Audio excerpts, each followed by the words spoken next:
Greetings, everyone. Welcome to Artcasters number 251. And we have back an old friend who we'll get to in a minute, but we're going to do like we always do. This show won't be as structured as normally we do. I think we're going to kind of keep it casual. We did a show a few weeks ago with Corey, and we just kind of kept it casual. We'll probably talk a little bit about monsters and stuff because Halloween's coming up, and I saw our guest Jeff had some awesome monster art that he posted to his Patreon. So but anyway, so yeah, you know who I am. You're on my channel, so you can find my stuff at Circworks Art Labs. I did release the comic maker or comic, what is it, the Amazing Comic Book World Builder. That's on designcuts.com. Although if you didn't get it yet, you slept on it. It's not on sale anymore, but it's still up there if you want to get that. And yeah, that's pretty much all I got to focus on. What about you, Josh?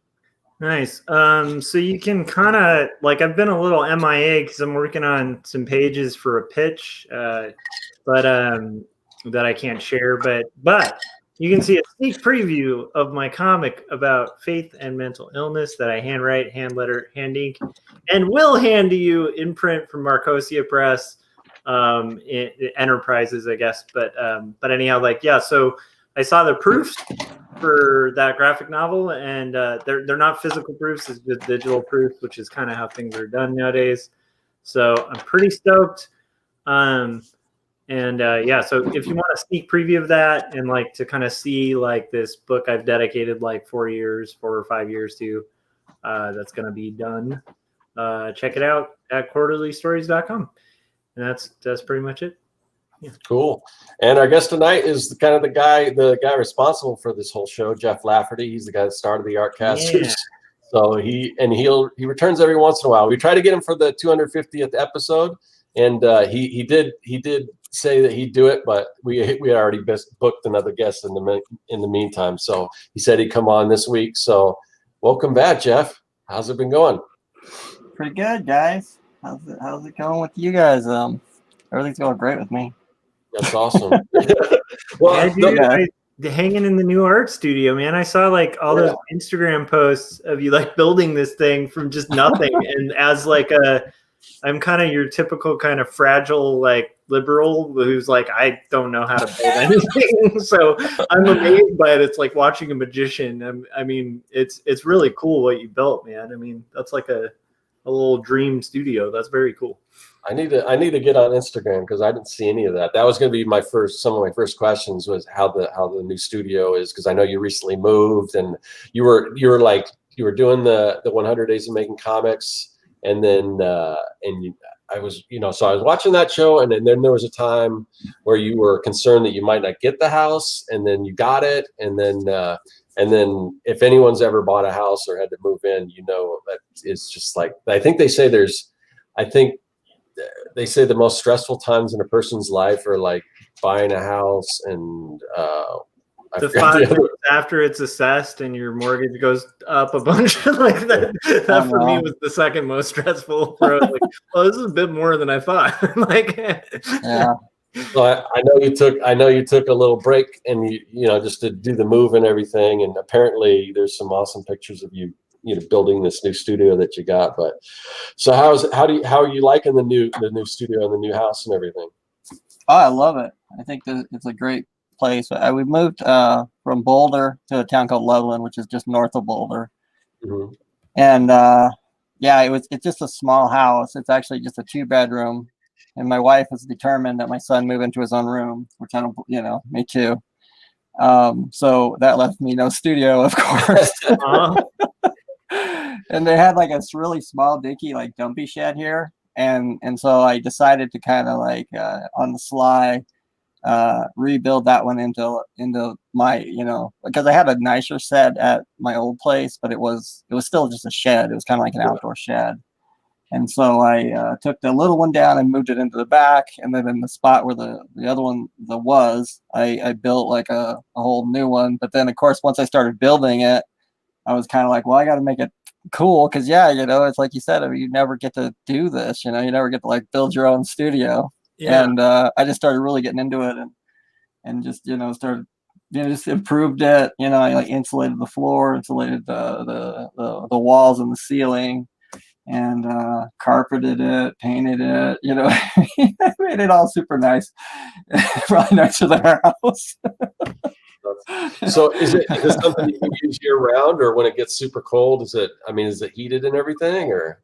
I have a heater in here, yeah, and I'm going to put an air conditioner in here for next year, but you know, it was like towards the end of the year, so it just wasn't getting hot anymore, so I didn't need it. But yeah, it's heated, and I have power out here, and you know, it's amazing. Oh, and I mean, I'm glad to know. Well, so wait, no, but you didn't build it from like the frame of like you just built it from the ground up, right? With just, I mean, that's pretty amazing. Well, yeah, I took the old one down. It was like a small one, and I moved it in the back, and then in that spot, I just built it straight up. So yeah, I built the floor and the walls, and I took my other shed at the other house apart and brought it up here, and I was gonna just, you know, do that, but then I don't know. Once you start, like when you insulate the floor, you kind of build a floor on a floor, and I used a bunch of the wood from my old shed to do that. And then by the time I hit the walls, I was out of stuff.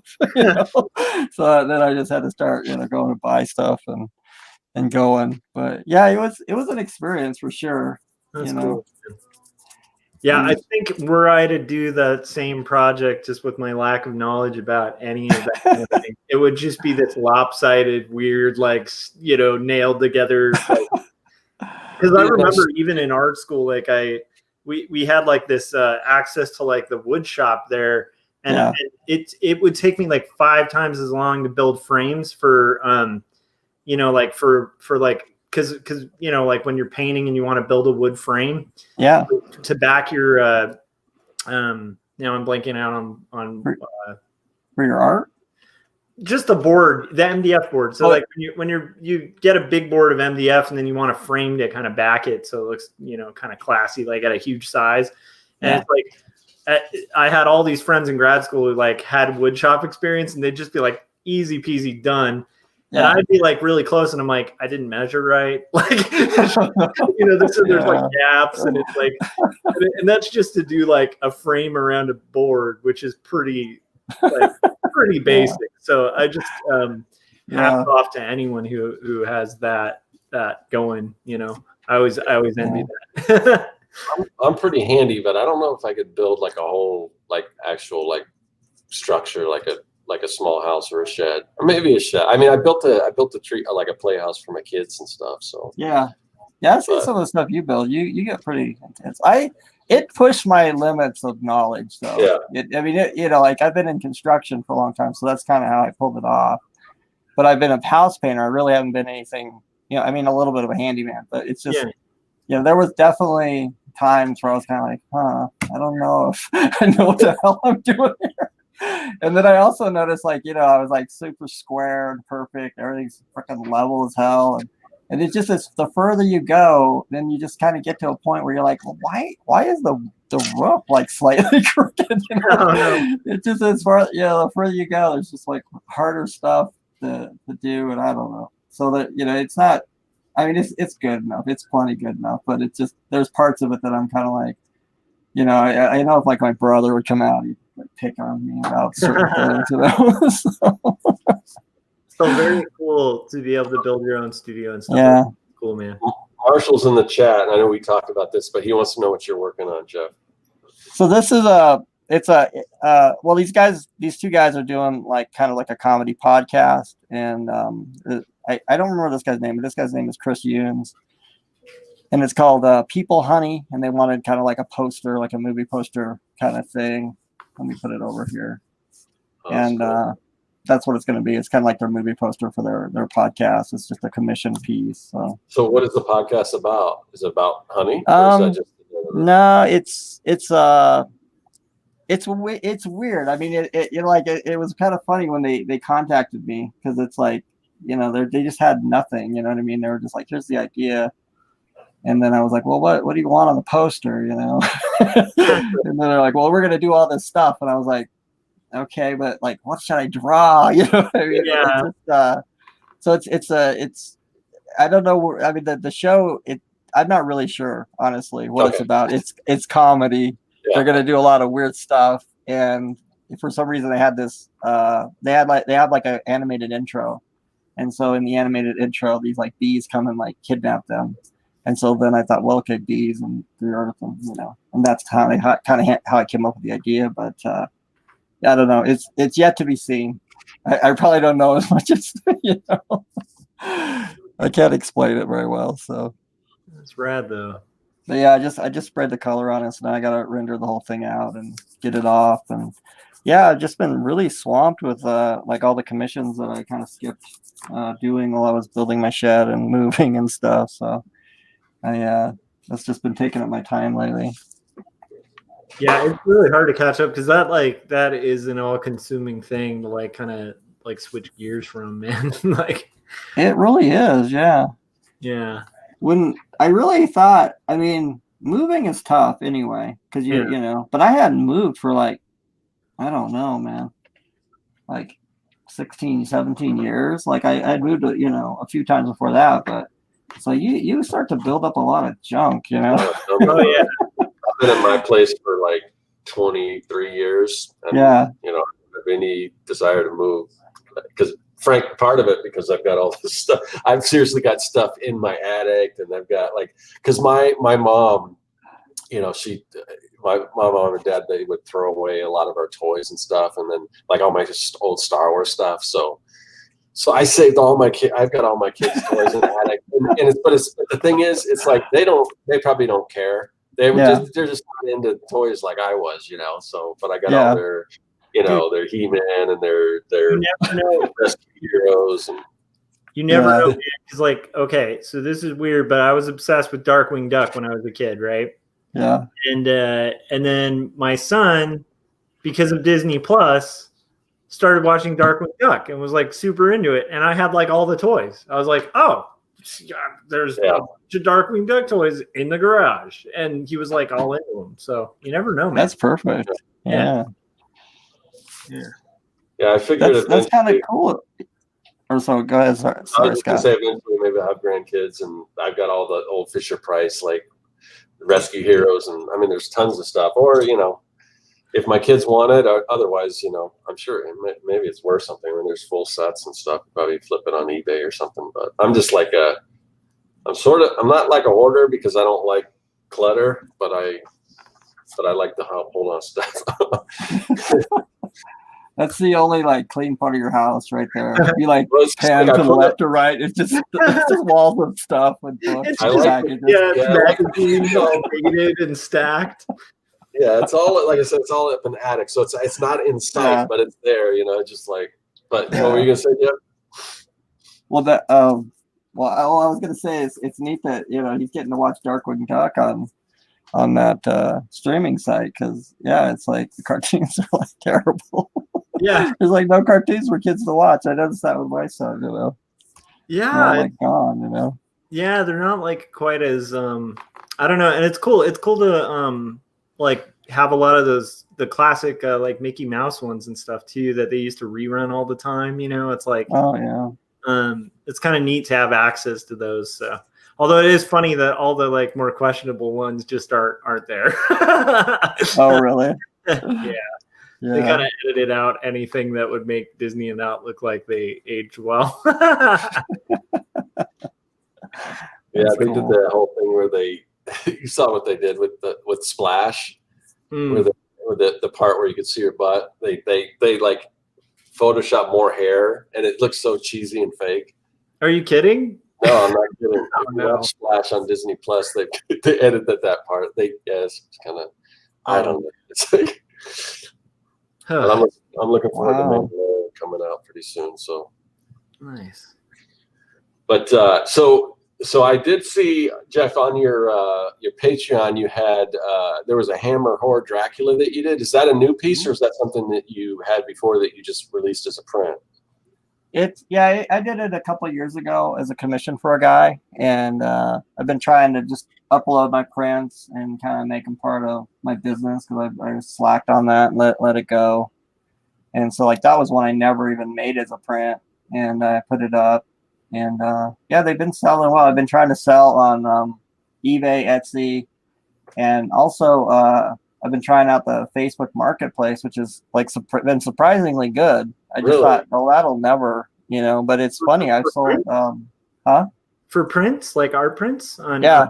Wow. Oh, so it's not even originals. You're selling art prints on there? Yeah, I haven't actually even put an original up yet because I've been so slammed, you know. But yeah, just people, you know, I mean, it's kind of a hassle a little bit too because you have to meet them or something. Or yeah, my friend gets all this cool stuff that he does from like OfferUp and all this stuff. He's always getting these deals, but to me, it's just like I don't want to bother with it. I don't want to bother meeting people and doing all that kind of stuff. But I don't know. You're so antisocial, Scott. What's that? Antisocial. It's just like I just, you know, I don't know what it is. It's not really an antisocial thing. It's just like then you got to move your schedule around people and just that type of thing. But it is probably okay. worth it.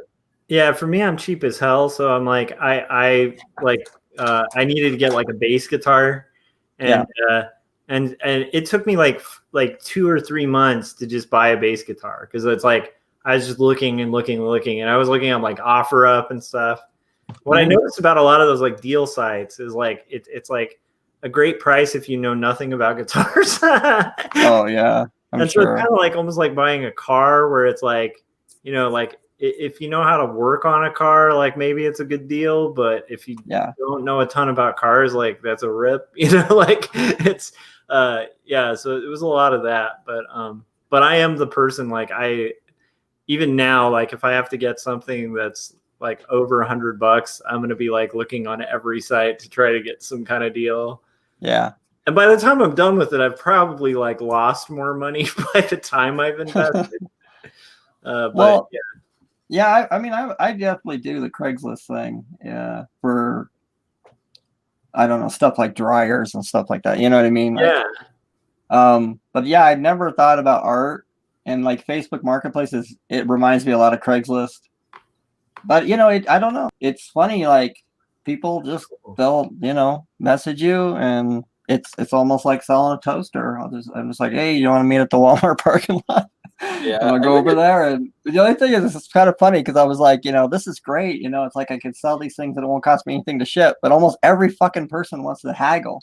So I almost lose the shipping anyway. You know what I mean? Yeah, that's friend I was talking about. He's that way too. He's like, you know, whatever the price they advertise, he never pays that. He's like, and people usually haggle and he gets it. So I don't know, man. But it's like, I don't know. It's like I guess it's a print you can probably haggle because I mean, I'm sure you get a pretty decent markup on your prints, but it's still you gotta meet with people and everything. But yeah, I mean that sounds pretty cool. I think it just boils down to where the people are. You know, there's probably, you know, it seems like a lot of people are switching and looking on Facebook Marketplaces, maybe opposed to Craigslist. I don't know. I could be wrong, but well, I've been thinking maybe I should try Craigslist for it too. I mean, you know, I don't know.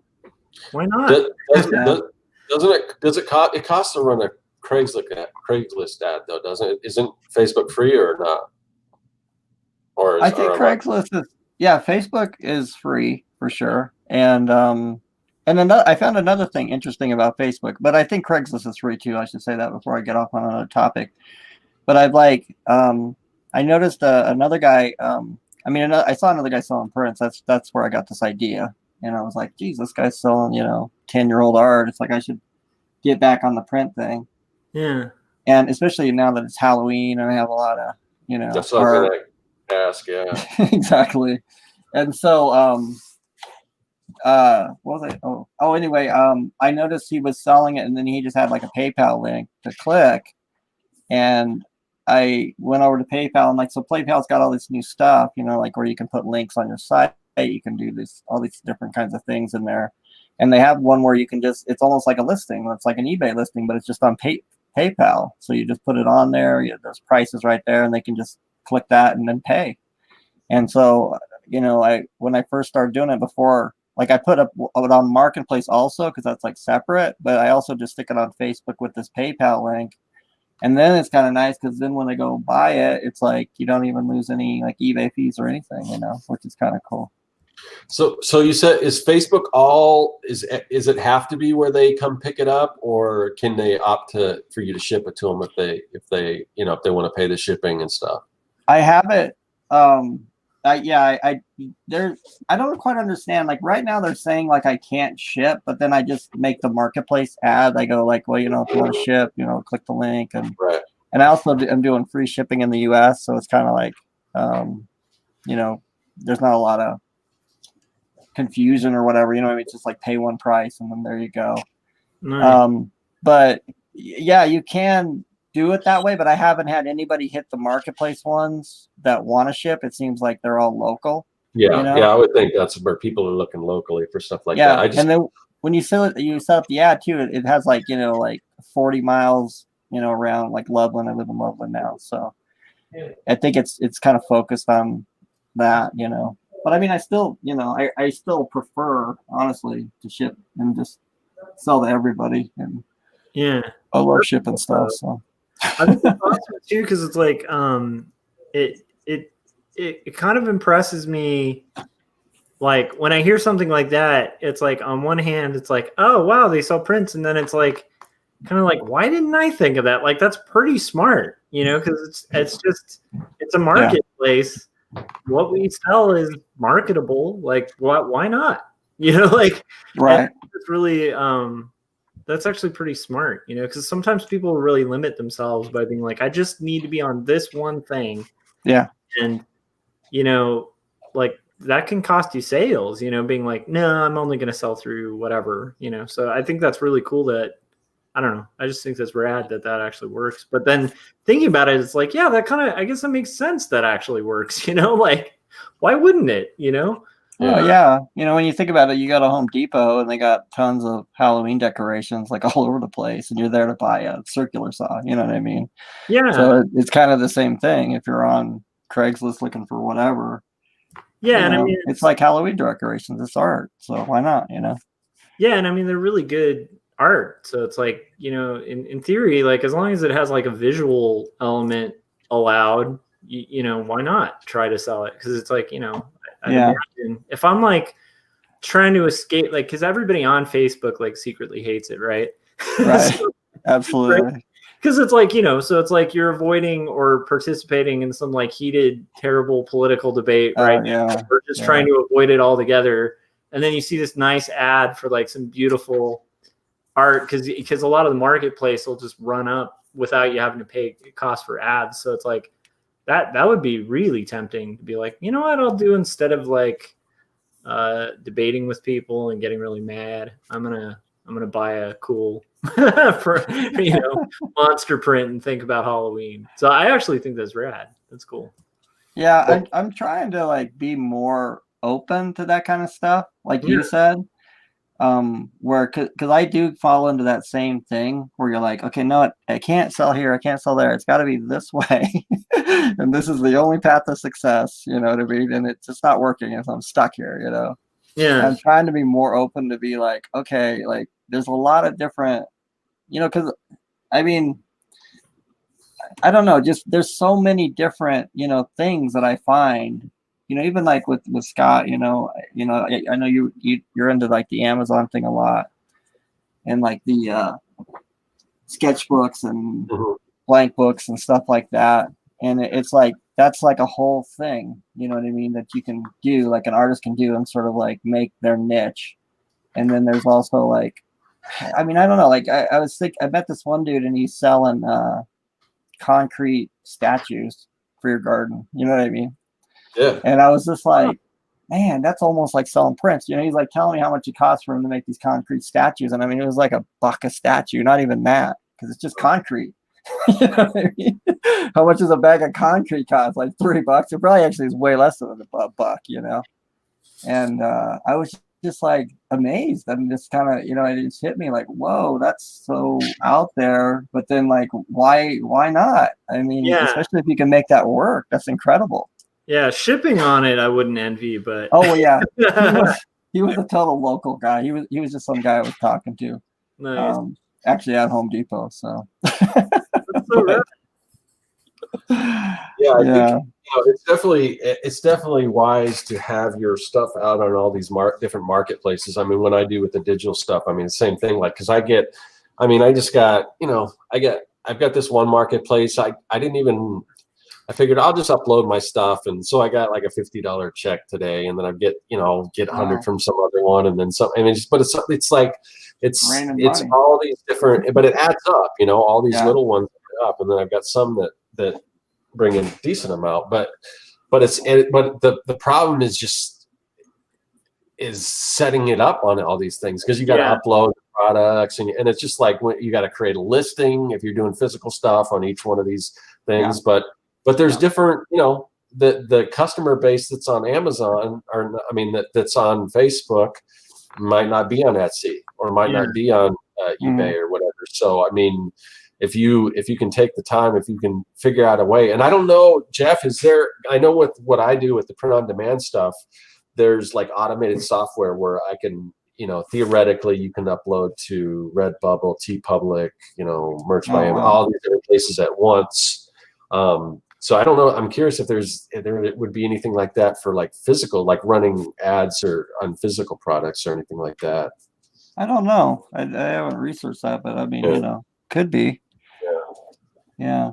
I didn't know that about what you were saying, Redbubble and all that kind of stuff, because, that's another thing I've thought about. I've heard you guys talking about print. Yeah. I mean, T-shirts. Yeah. And, but then, it is kind of daunting. You're like, well, God, there's so many sites. Yeah. Like, where do you go? What's the good ones? You know what I mean? And so like, a lot of times that kind of stops me. I'm like, well, think about it tomorrow, and then it's like 4 years later.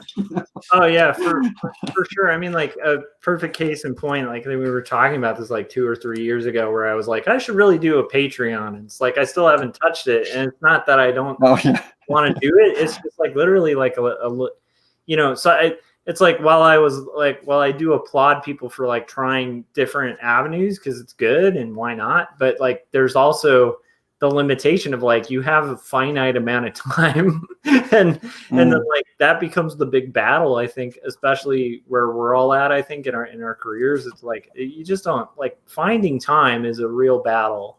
Yeah. So, like, then to like be like, well, I'm going to take time and do this gamble when you're already, I mean, when we're already gambling with most of our time anyway. It's a little it's a little daunting, but I like think that's really cool when people do try and it works, because it's like, or even if it doesn't, like, it's like it's kind of cool to see people take avenues like that. And like I've even been thinking about like it's sad that like now during the COVID thing I probably won't be able to do this or experiment with it, but I was kind of hoping when my graphic novel is out, like selling it at like shows at bars and stuff. Because I feel like people always do, like conventions, and I'm like, yeah, that's good, but like I have a feeling if I just went to like a local bar and just was like, hey, can I just set up a table here and like sell some books?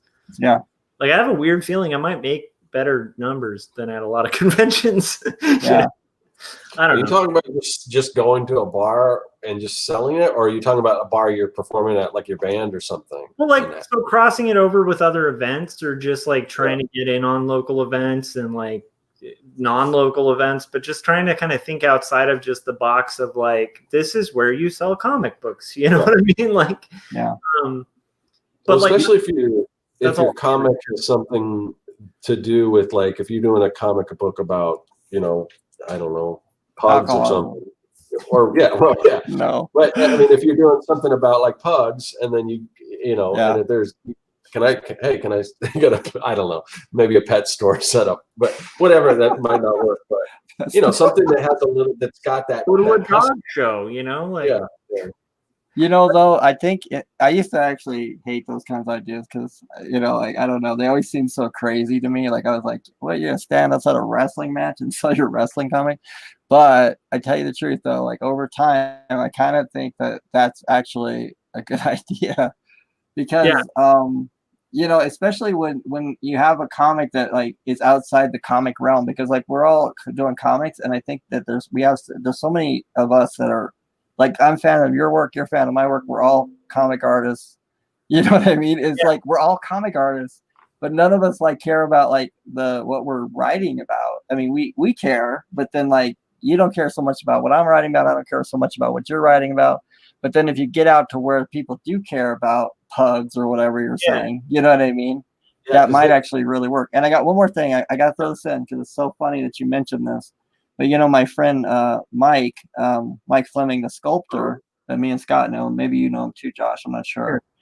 He's actually sculpting live like 2 days a week at some bar down in where he lives in Pueblo.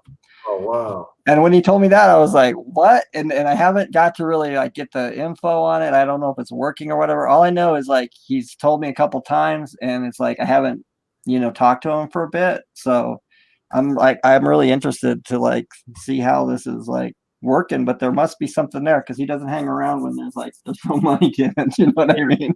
Yeah, I'm wondering what Mike's schedule's like. If he, and I'd love to have him on the show. I don't know. I mean, this show just.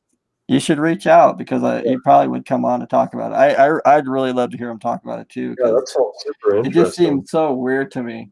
But he showed me a mug that he did, like he's doing like for that bar or something. It's like sort of like high country brewery. It sounds like almost like a microbrewery in a bar kind of place, Dude, is that the crazy super mug you posted pictures of on like Facebook? Like it's like it's like but it's like a kind of a just impressive beast of a thing that he made, I got his Creature from the Black Lagoon mug. It's pretty awesome. But I didn't even think about the mug because he's got those mugs that he does. That's perfect for like a bar. That's really interesting. I'd love to talk to Mike about that.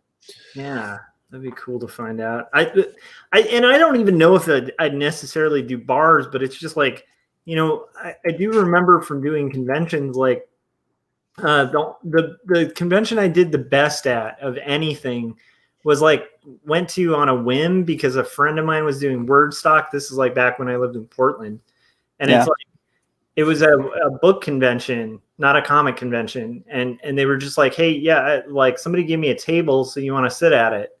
And I didn't have a setup or anything. I just brought like a giant stack of comics, and I just burned through comics there.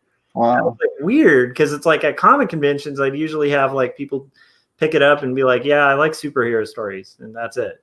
Yeah. And then like for some reason there, it's just like people are like, oh yeah, that makes sense. Like a comic about life. Like that's cool. I'm into it. And it's just like this weird kind of opening of like, if I ever, I'm in this like position where I'm selling comics, yeah, I want to start thinking a little outside of the box because I do feel like, and maybe maybe even that like ends in, absolutely no sales. But I think all of us have had like a moment where you do like a signing and like 3 people show up and you're like, oh, like, oh yeah.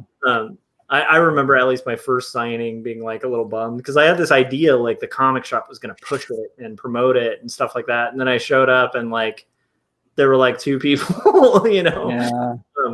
But like, at the end of the day, I did that signing and then I had signings that were like more successful and ones that were slow. And it's like, you don't like lose a ton from it, like in retrospect, it's not like I'm like, oh, why'd I do that? So I don't know. It's just something I toy with like in my head, like those thinking outside the box things. Anyhow, sorry. That was a cool tangent. But I like the ideas though. I like, because you're right. It doesn't hurt nothing to try it.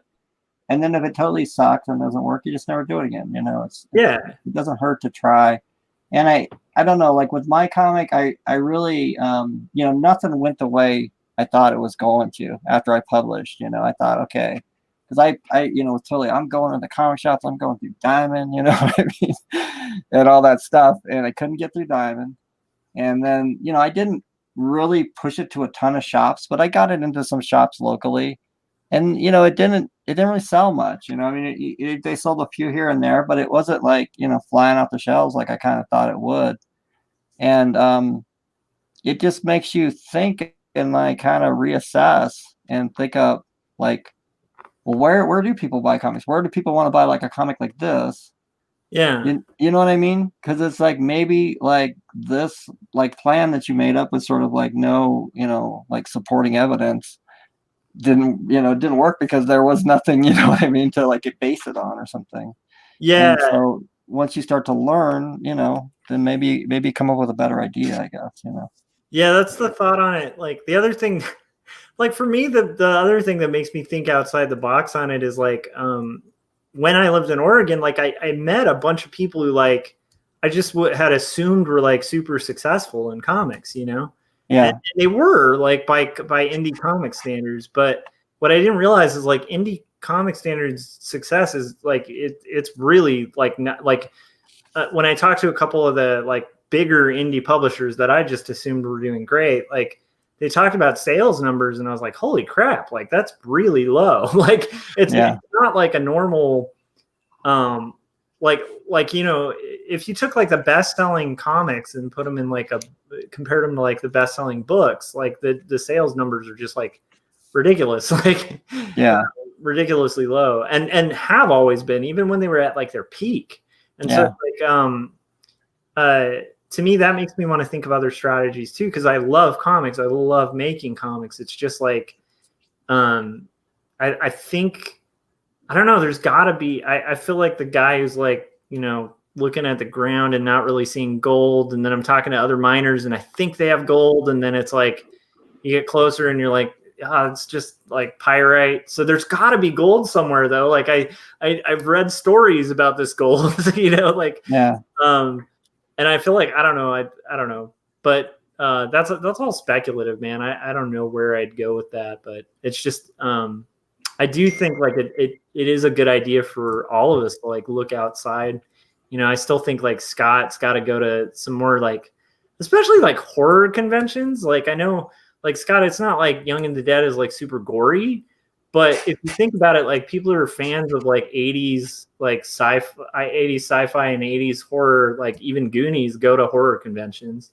So it's like, you know, that might actually not be a bad place to like, you might sell more comics there than like at a comic convention where like, cause I think Jeff, even like what you were talking about with comic shops, it's like most people I know who go to comic shops, like frequent them, they have their pull list, right? And it's always the big two.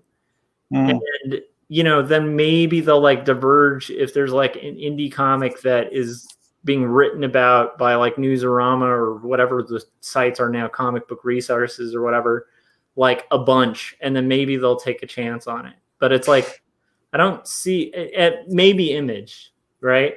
But it's like, I don't see like, I want to see more of the kind of scenario where like there's the guy who's like perusing the pull boxes, you know, and goes like, yes, like, but I don't know how much that pans out. I don't know. I think that, or go ahead. I was just going to say, it's weird because so my local comic book store, and I've done like some signings and stuff, and they're really good. Back when Josh was talking about, you know, he was hoping the comic store would promote a little more. They're really good about that. I mean, they just did a big thing with, I don't know if you saw the latest video I did where I met like Ray Park, who plays Darth Maul, and I did a Darth Maul sketch cover and everything. And they had a big event where they invited him in and everything. And they said, anytime you want to come and do a signing, you know, we'll do something. And I'm still kind of like a little bit worried about the COVID thing, but with that many people, but not that I have as many people as Ray Park, but you know, they usually have a good crowd, and I usually make a decent amount of money doing sketches there and everything. But what I was surprised with when I went in there before just to talk to them, and they said, oh yeah, we owe you some money. And apparently, you know, because I had my books and they said they needed some more books. And, you know, they're not really an indie store. I mean, they don't carry a lot of indie stuff, but they've got a few, you know, a few books. Mine's on there. And I guess I was surprised that it sold because I said, are you like pushing this? Are you saying, oh, this is local or something? And they said, no, people just look at it and then they're curious. And so that was kind of, that's cool. I just didn't. So I'm thinking maybe it's better for me not to be around and just let it sell myself into going to these conventions and try to push this thing and not have any. Really, my comics didn't really sell at conventions. I sold other stuff at conventions, but not so much the comics. Now, if I went there just selling the comics, I think I could have probably sold more. Yeah. But when you got a whole bunch of stuff, it's kind of like they opted for the other stuff. But anyway. Yeah, that's true. Like in your con setup, you know, which I've seen on your videos and stuff, it's probably like the books are probably like the smallest thing on there, like the smallest section or whatever.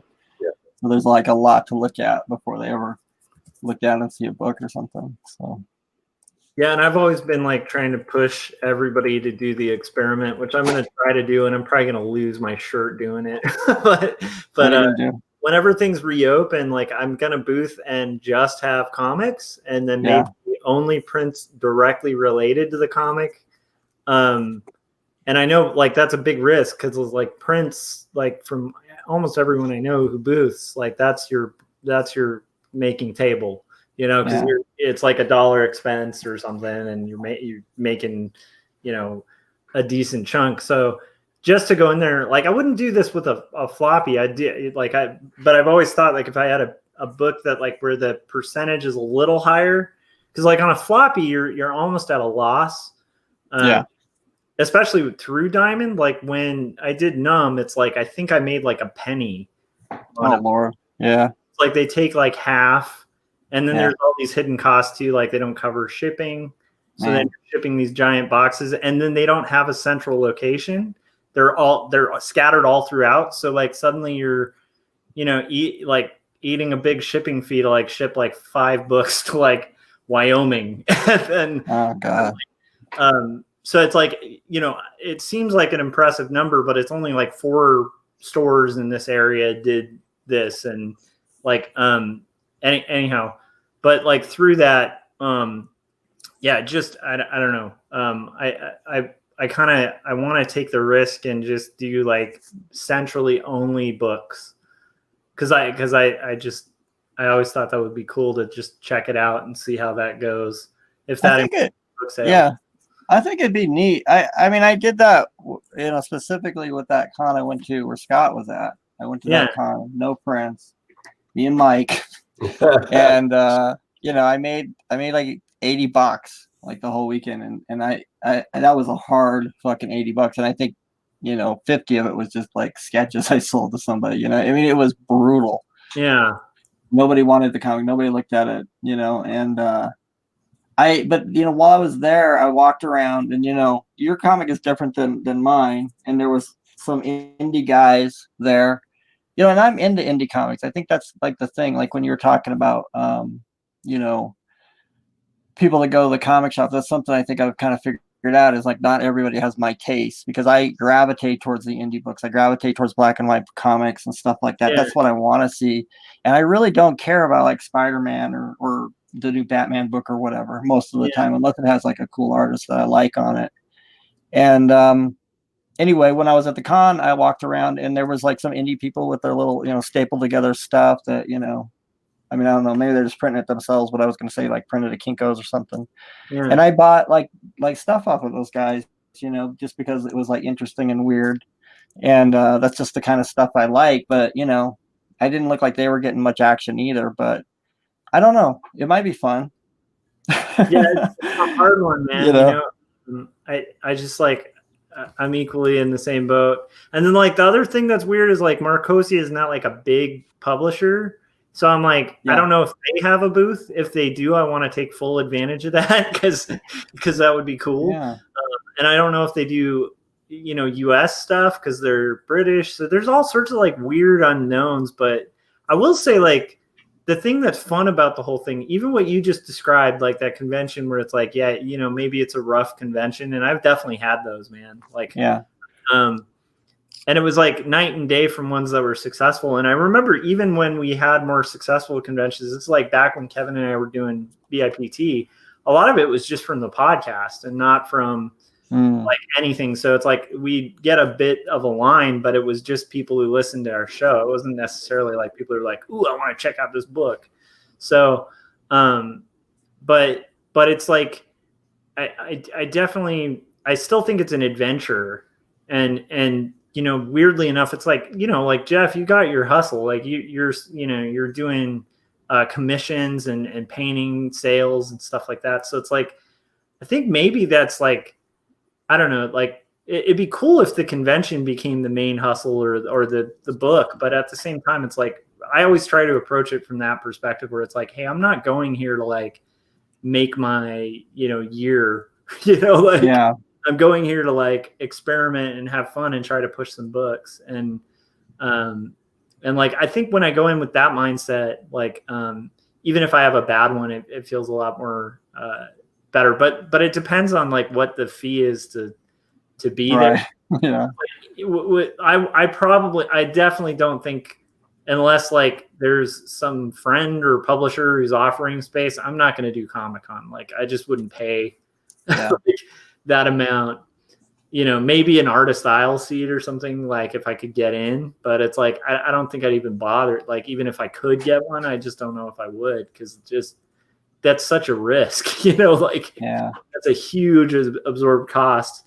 And so it's like, that's a convention I don't think I could rationalize and be like, yeah, well, you know, it's an adventure, because I'd be like, yeah, I'm out like, you know, thousands, you know, I don't, so I mean like, and I don't know. I have a friend, and he actually shared a table at like the San Diego Comic-Con last year, I guess, you know, before COVID and everything. And he came back, and man, he was just like, nobody, like it wasn't even like a bad smaller con.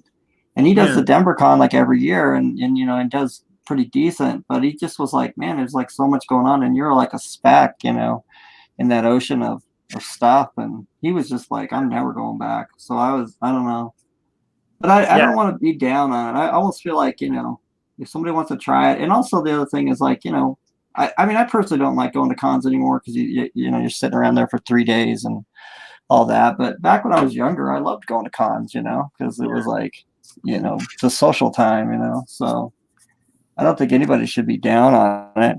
But I mean, like, imagine a world where you could, you know, like maybe talk to a local bar, have an event there, and sell in an equal amount that you'd sell at a con, but you didn't have to pay jack shit to get there. You know, like that's, to me, that's kind of the area I'm really fascinated with, because I'm like, why not?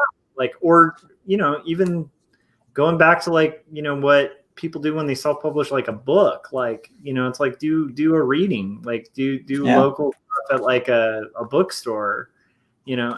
But what's funny is I had all these thoughts, and then the entire economy shut down. So who knows? Like you can't talk to anybody face to face anymore. That's like the big problem right now. It's like kind of screwing up everybody's plans. You know, though, I was gonna say that too. You know, that book signing thing, or like a book launch party.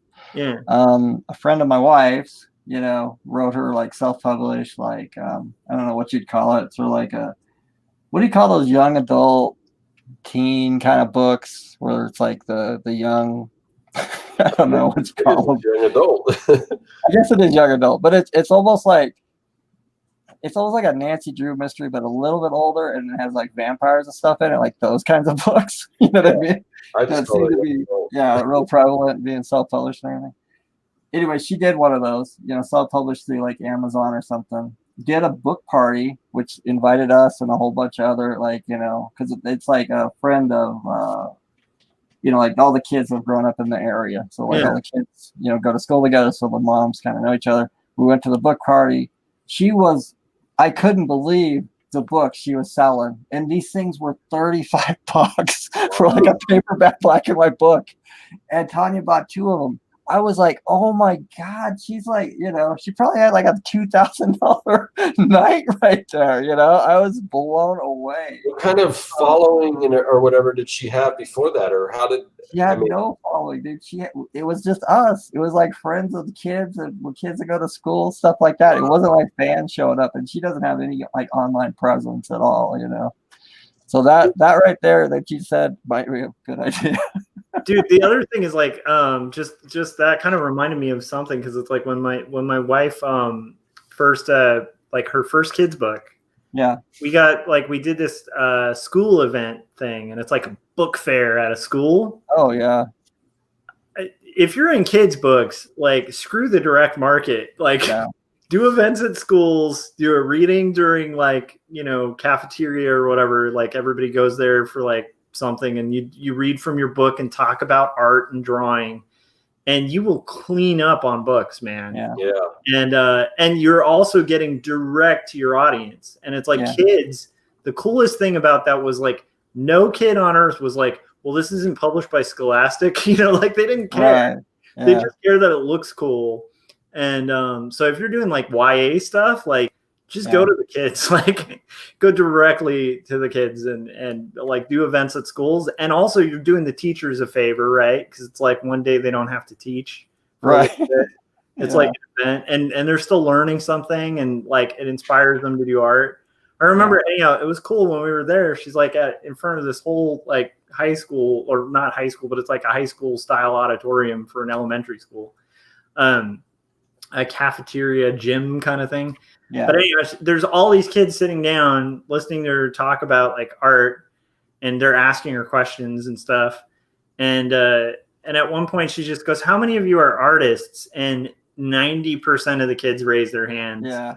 And it's like, that's cool. Like that, I don't know. I envy that because you don't get that in indie comics. It's not like I can go to like high schools and be like, who's disillusioned that I can sell this book to? Like, who's in indie rock? All right, cool. I got a book for you. Like it's just not as viable, and I don't think people are as open. Like kids are way more like kind of I don't know. So I envy people in the kids market. Not that it's easy. It's just like it just looks like a crap load of fun, you know? Yeah. And I think that could be the, you know, like part of like the success of like those, like the Wimpy Kid and the Dogman books and all those, because I definitely noticed that. Like you don't notice it if you don't have kids. Yeah. But when you have kids, you know, like every year they have a book fair or a couple of book fairs and they send you home a brochure, and those things are like, you know, they're like moving those books to those kids, you know? Oh, dude, the Scholastic order form, like that's the reason Scholastic's such a big publisher. You know, it's like they literally like this direct marketing to kids, and it's like any parent who like wants their kid to read, like you usually try to scrap by something to get something. You know, also you just like want to think like my kid's in class, and if everybody else is getting a book and they're not getting a book, they're gonna feel bad. You know, so it's like. Yeah, there's like also a compulsion to it. It's kind of brilliant, but yeah, man, that's a crazy market, man. But you know, but you know, I wanted to actually say something because like the last time I talked to you, Josh, was you know, you were just finished your book, I think, and then you were kind of like talking about not running like a Kickstarter or Indiegogo, which I remember like, you know, kind of being critical of that. And now here you are, you actually did your plan and found a publisher, which I didn't know until you just mentioned it here, you know, just now. So congratulations. And it's all like working out, you know, so that's really cool. I mean, how did you, how did it work? And is it going to work? I mean, are you actually going into bookstores with that kind of thing, or like what's going on there? So I know it'll be in bookstores in England, you know, okay. Distribution here, it's through Ingram, so it's like, you know, they're one of the bigger, you know, book distributors, so it'll be available, but it's an indie, so it's like, will it get ordered? I don't know. I thought they were through Diamond. I'm not sure where they're at on that, so I don't know about that. There's a lot of I don't knows, you know, like I know like they've published people I really admire, and then, you know, it's like an indie where it's like it's all across the board. And like that process of like was just so weird where and like part of even what I'm working on right now is kind of taking advantage of that a little bit, where so through that process, like I randomly just by accident kind of got a literary agent. Yeah. And which is weird because like a couple years back I tried to get a literary agent, and there were like two at two different times that were kind of like, yeah, we'll represent you, but there was like no contract. And then they'd kind of build and have me revise like my comics, and then they'd just be like, yeah, okay. And then they're just gone. And it was a weird dispiriting thing where it's like a lot of work for like kind of nothing. And you're like, yeah, what is this? So, but this one happened like organically, where it's like a friend of mine tweeted, and then I just got contacted by a literary agent, and they were like, yeah, I really think what you do is brilliant. And like, they had read the book and like got it and understood it, and like didn't ask me to do anything other than create a proposal, which is a nightmare and a lot of work, but it's not. And I got a contract. So I was like, okay, so we're actually like legit. Yeah. And then like we just went through this arduous process after building this proposal and like of just like sending stuff out. And it was weirder than most of my submissions because like in the past, like people would be like, your story needs work on these things, and like, panel 3, like the hand looked weird, like that kind of stuff. This one was like these giant publishers, and they'd be like, we really like this. Give me like a couple weeks to like pitch this to our sales team. Oh, wow. And then like weeks later, they'd be like, I'm heartbroken. We can't publish this because it won't get through sales. So that was some of the feedback. Some of it was just like, kind of like I've talked about with the book, where it's just like they couldn't find a market, right? Right. Where they're just like, they don't know how to sell it. Like they're like, yeah, this is good, but I don't know like how to sell it. And then similarly, like, it touches on some topics of Christianity, but it's not like all squeaky clean, and it's not like 10 steps to a healthy marriage. So it's like a lot of Christian publishers were like, well, it's just a little too like dark for us to like take a risk on right now. And actually, to their credit, it wasn't that it was dark, it was that it was kind of darker, and it was a graphic novel. And a lot of those publishers are just barely starting to dip into graphic novels. So they just, it's companies, so they're risk averse. Yeah. But anyhow, from that whole process, we also got like a bunch of giant publishers who were like, we love the style of the art and the writing and the pacing. It's just like, if you ever do a different genre, like, I hope you'll keep us in mind. Right. And so because of that, like, I have a different book project, and we're building it as a proposal, and we have all these leads now from the rounds of rejections. So that's kind of a cool thing. But then weirdly, like Marcosia was like literally the first publisher is just like, yeah, I want to do it. And then I was kind of so bummed from all, because anybody who's gone through submissions, it's like demoralizing, Oh yeah, I bet. Like you get your hopes up, and then it's like hopes up, punched in the face. Like, and I get like, I've been at this for a while, so it's like I'm used to getting rejections, but it still doesn't make them not suck, Yeah. But he was the first who was just like, yeah, we want to do this. And then I'm like, okay, cool. And then we got the contract, and there was a back and forth with that. And that whole time I was like tense, but really thankful to have a literary agent, because I probably would have just been like, oh, I'll sign whatever, and then yeah, so we now we have like a proof, and like I will know a release date shortly. But yeah, it's been like really weird, but also kind of cool, and it kind of fits that it's an indie. I don't think this is like a book that would make a lot of sense with like a big publisher, unless it went indie and then sold really well. And then of course, most publishers will be like, we've always loved this thing. But yeah, so I don't know if sorry, that's long-winded, but that was kind of the experience. But it's been surreal, and it's a lot nicer when it's an agent. Like, the thing that sucks about getting an agent is the proposal's like a really arduous thing to make. It's like, it's harder than like the forms you have to fill out to like submit to like Image or whatever. Yeah. It's like this whole crazy thing, and you have to do like marketing stuff that you'll do.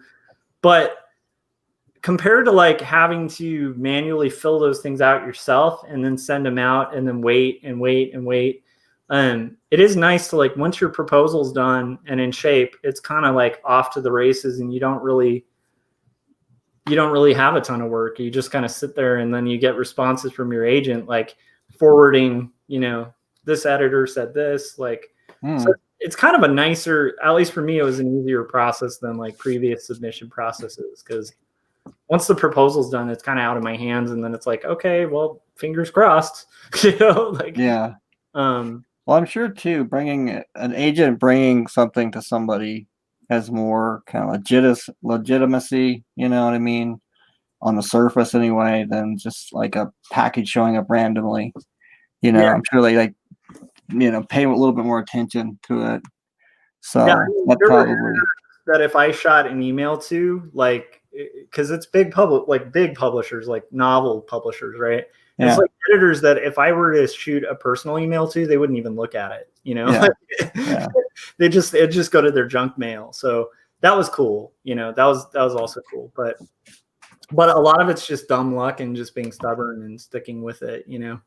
And like, who knows? Like I said, I've seen sales numbers for a lot of indies that people might assume sold better than they did because it's like, oh, Dark Horse put this out or something, and you're like, yeah, okay, really well. It's like, no, no. Yeah. So I come in with like high hopes, but like reasonable expectations that like, you know, it literally may not make a buck, you know. Who knows? But it's exciting and fun. I don't know. Yeah. I still might be like, you know, a year from now, like I should have kickstarted it, you know. Well, I mean, that doesn't always work too. So, you know, you never know, you know. And Yeah. I think this is interesting. I think that, you know, it sounded like that's kind of how you wanted people to read it and it to be like available and out there. Yeah. And honestly, I think this is like your best shot because, you know, a Kickstarter is just your own audience, you know, it's like nothing more than that. And like this will be out somewhere where somebody might stumble across it and you just, you know, it just might be available everywhere, you know? Yeah. So that's a good thing.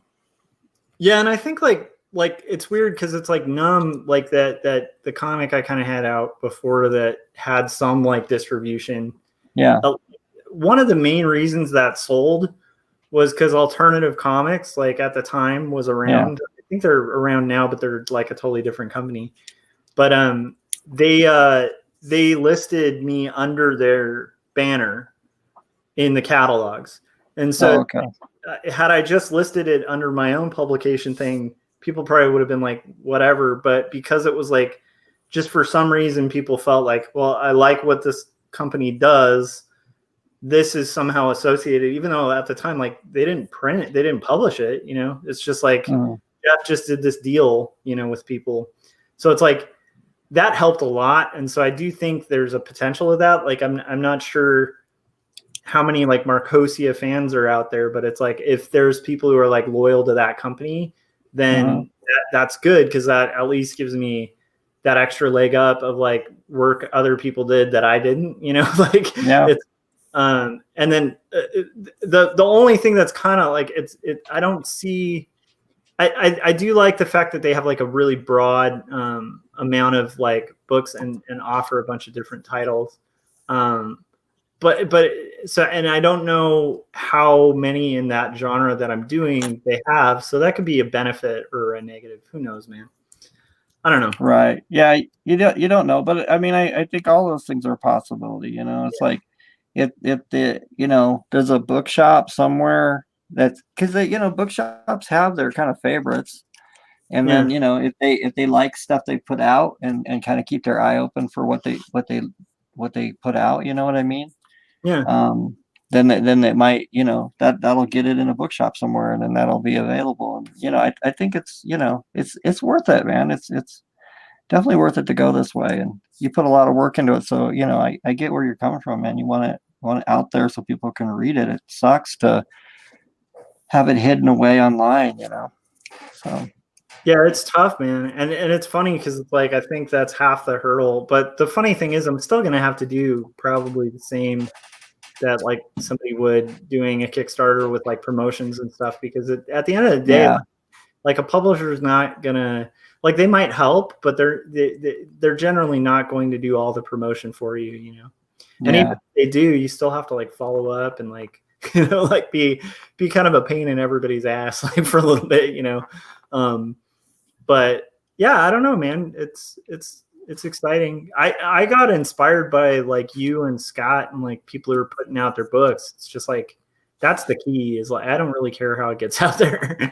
But it's cool, and it's been really, I don't know, I love that we have like this kind of weird circle online of people who are just constantly creative, and it doesn't matter why, it's just we do it, you know, like and that's like super encouraging, man, you know.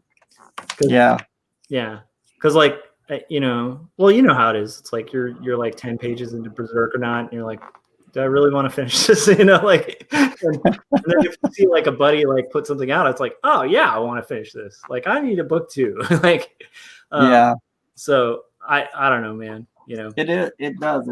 I feed off that actually. You know, like seeing what other people are doing. Yeah. And you know, it's just like what you said there. You're like, wow, you know, they're doing it. You know, come on, like, what's your problem? You know, step up and do it. So I get that kind of thing all the time from other people. You know. But what's funny is that talk actually motivated me like a lot. That we had last time was like, I kind of, I was sort of like, I don't know, I was just kind of in this like tenuous zone of like, well, maybe I'll do this, you know, that kind of thing. Mm-hmm. And, after we had that talk was when I was like, okay, I'm going to kickstart this and I'm just going to give one last shot to this thing. And that's when I just kind of was like, hey, are there any publishers? Like I just put out a question on like Twitter or whatever, like, are there any publishers I should consider, you know, looking into before just kind of self-publishing, you know? Yeah. And, that's where like just a friend of mine like retweeted it and like a literary agent saw it. It's like, they're like, no, well, let's represent you. But it's like, it's funny. I don't think I would have written that if we hadn't had that conversation. Really? It was a good kick in the ass, man. Because you were right in the sense of like, my original delay was probably more fear-based. Yeah.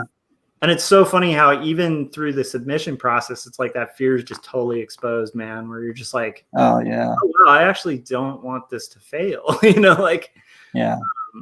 So yeah, like that was actually, that was a huge reason I did do it.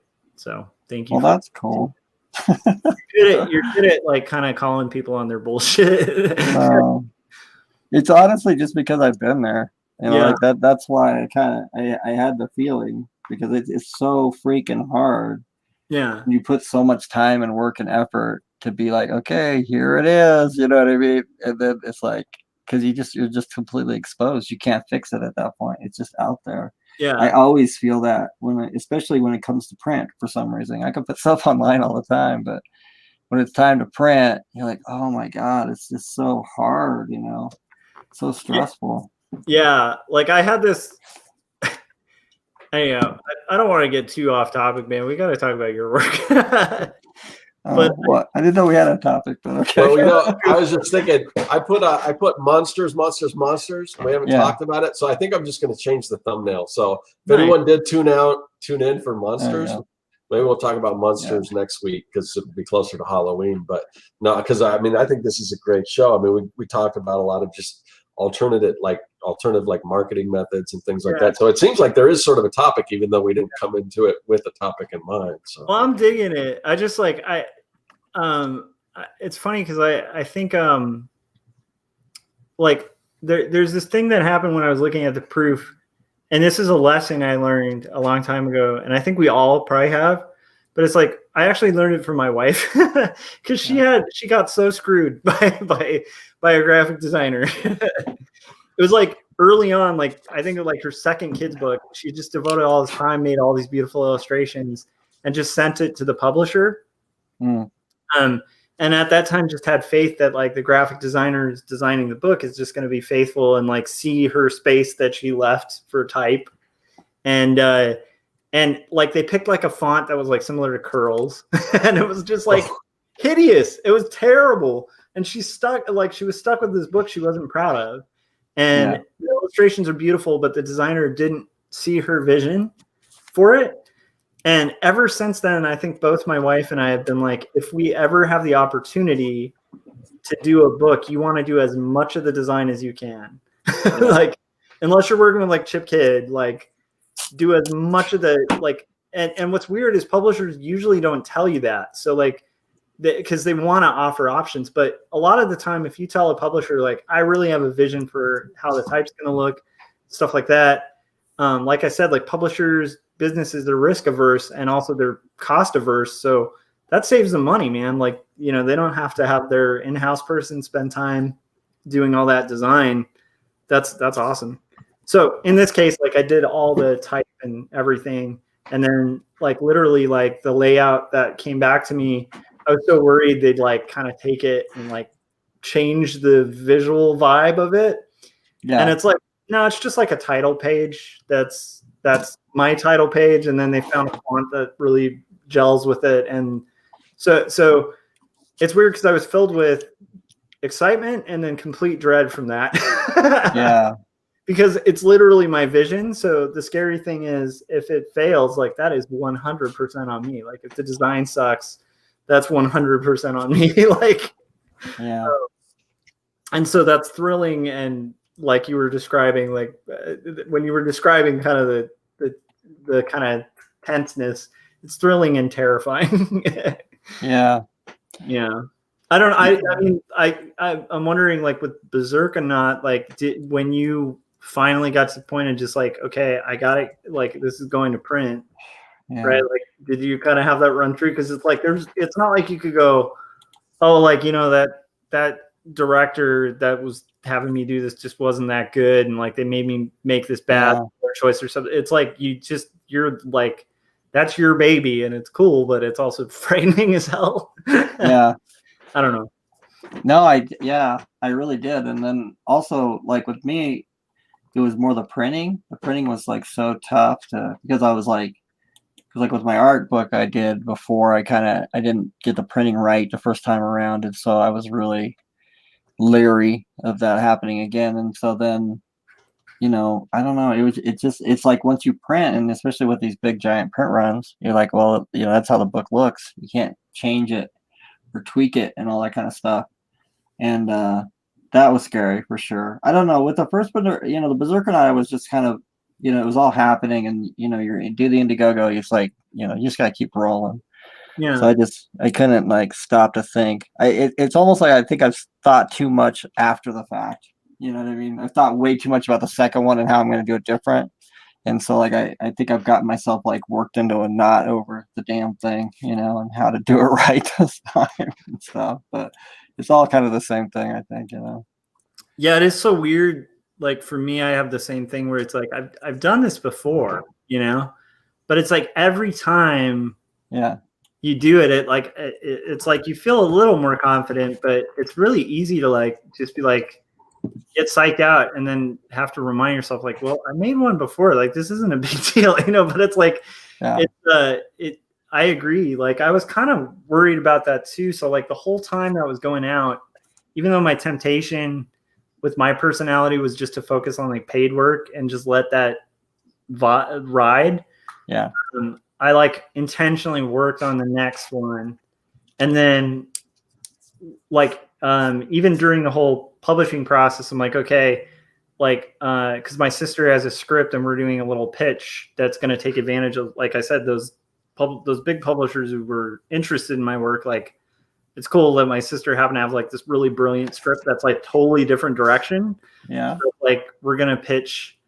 So I've been working on that, and that's literally been in the interim of like sending art to the publisher and then waiting for the proof. And like now I'm even waiting for the release date. And so of course I don't know, maybe I'm just like weird and full of anxiety, but I'm like, I feel anxiety about it. I'm like, I want to know when it comes out. Yeah.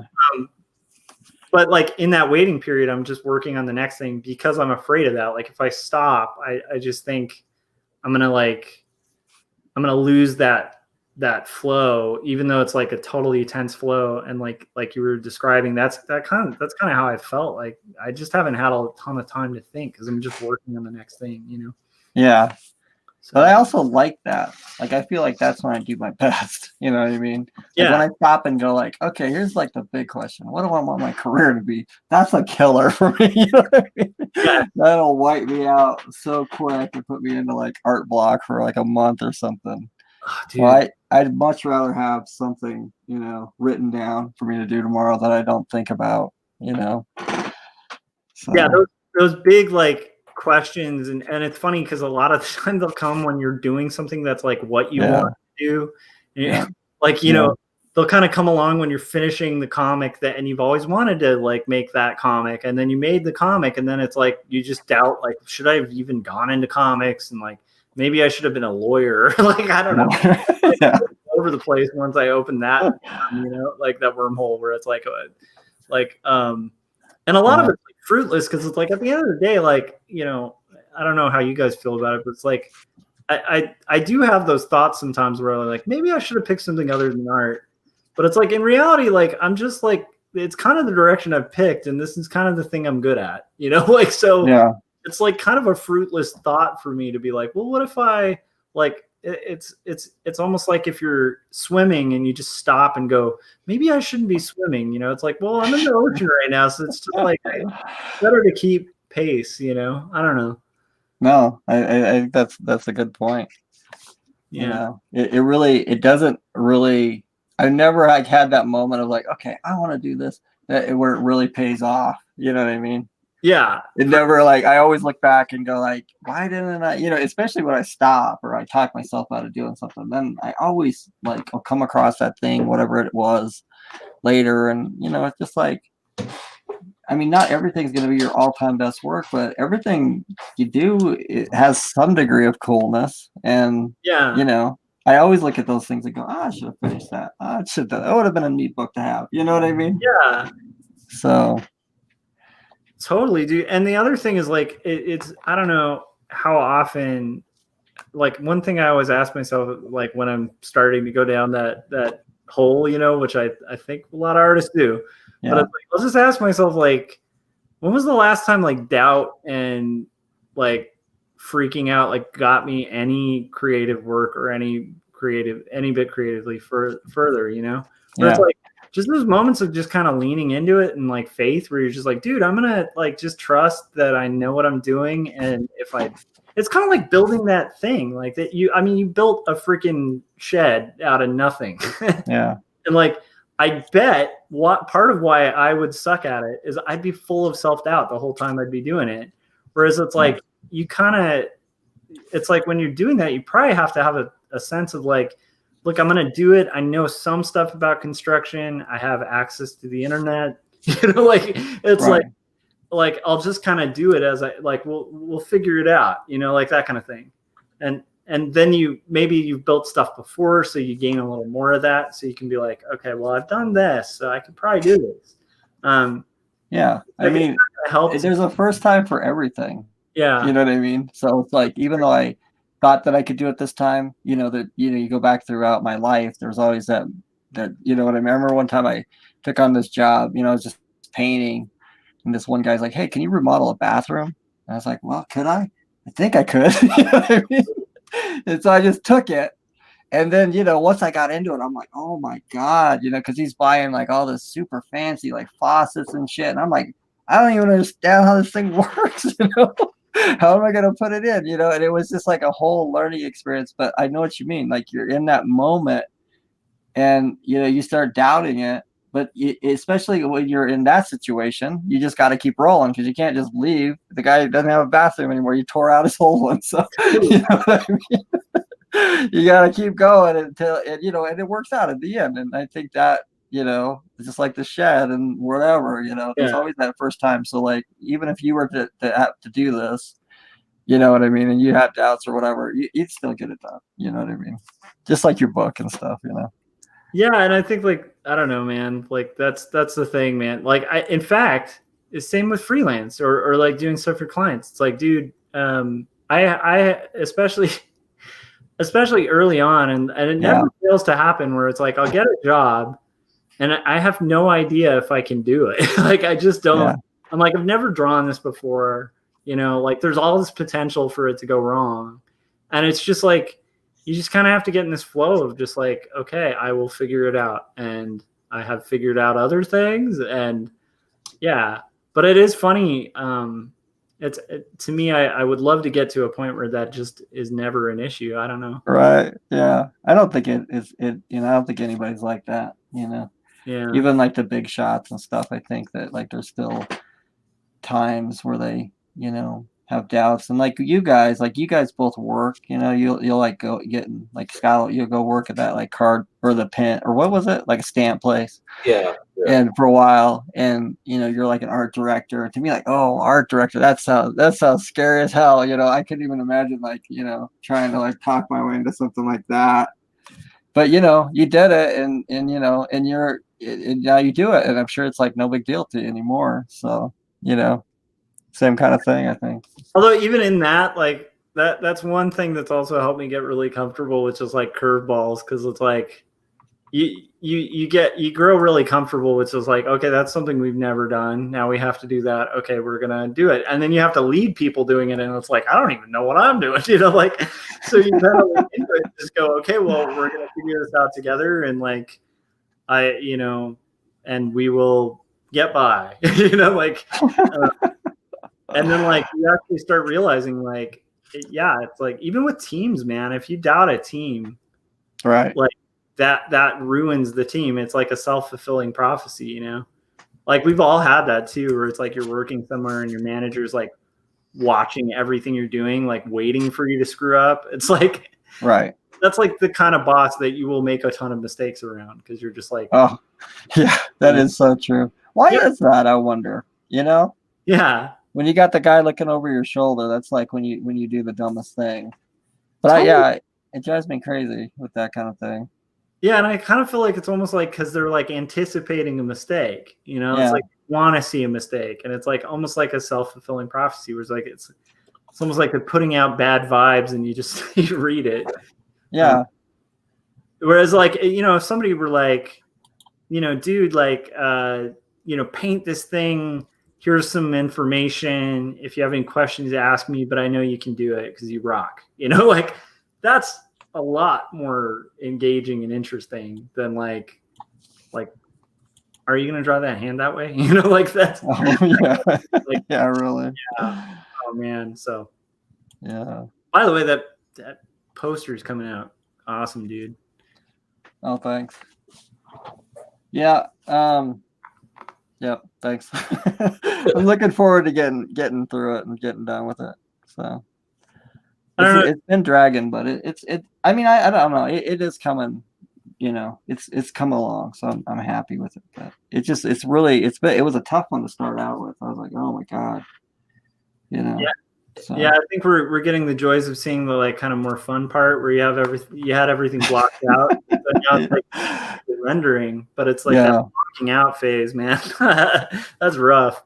So do you have a preference, Jeff, where if somebody comes to you with like a concept, something that's not like based on like pop culture or whatever, that you kind of got to figure out and make it work or whatever, or as opposed to somebody that comes to you and says, I want Creature from the Black Lagoon or something like that? I mean, obviously one's probably easier, but I'm just curious. Yeah, actually, I thought you were going a different direction with that, because like, so I have guys that like want stuff like this, where it's like either original or kind of like movie based. Like I had this one dude that I did a lot of stuff for, where it was like he would write like a script, and pitch like a movie, and then he would want kind of like a black and white drawing to kind of represent the movie. So he wrote like a sequel to that one show. I think it's called The Professional. It's like Natalie Portman's like a little girl. Yeah. And there's like and so he wrote like a sequel to that, and then I had to draw it. But he was like the kind of guy who was like, okay, I want this here, I want that there, I want this face, I want this. And he would get just so crazy. Like I remember this one horror one where he was just like, I want like this Friday the 13th guy on a truck, and then like inside the truck, like a girl, like she's like trying to start the truck, and like on the seat of the truck, like a purse. And I'm like, dude, how can I draw all that stuff? It doesn't even, you know what I mean? But it just was like what he would want would be like, artistically really hard sometimes to like wedge it the fuck in there. And so like with guys like that, I'd rather just tell me your idea and I'll work it out for you. Yeah. But then like what you just said, where it's like, just like the fan art piece, it's like, it is way easier if somebody's just like, hey, can you paint like this picture? But I always try to like now, because I get tired of seeing like pieces where, if I draw Black Widow, somebody drew the same picture of Black Widow that I drew, you know what I mean? Yeah. I try to change them up, or I Photoshop stuff together to kind of make it different. So that I'm not making just a copy of somebody else's piece inadvertently, you know what I mean? Yeah. But I don't know. It's just, I don't know. It's like that's the kind of commissions I get, though. It just like, I have like a realistic style, I have like the cartoony comic booky style, and people, they just love the fan art. So I've come around to just embrace it, you know what I mean? It's like it makes money. So Yeah, and like the thing is, like, you gotta embrace the day job, whatever it is, and if that day job becomes like, like the comic or whatever, cool, and if not, like, it's like you're still drawing and painting for a living. It's a freaking cool job. Like, it's funny, so I did make the mistake of like getting in a Facebook political debate. Oh no. Which I do every once in a while. And I just got deep into it with this person, and they were like, whatever, dude, you're just an artist. So, and I was like, all right, dude, you try to draw and make a living with it and tell me how that goes for you.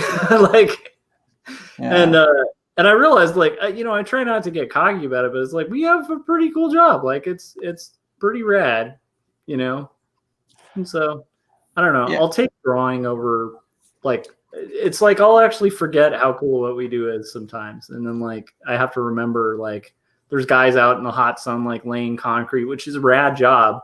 But it's like, that is a rad job. And I'm like, my hand hurts. Like, it's like, that's a pretty cool career, like, it's kind of fun to, like, like at my day job, I get asked to draw a dragon or something. Like, today I had to draw like a bunch of underwater sea creatures and like different like locations in different states, like a bunch of lighthouses and stuff. It's like, that's fun. Oh, wow. Yeah. It's like, that's just one day, and then tomorrow I'm gonna have to draw something totally different. But I mean, like, that's way better than like, hey, can you fill out this like data entry form? Like, I don't know. God, yeah. I mean, yeah, could you imagine like being bank teller or something, or whatever? That would be so mind-numbingly boring. It is cool. We are living like our little dream jobs. Yeah. Which is pretty nuts that it actually finally worked out, kind of. Yeah. But yeah, so, you do forget that.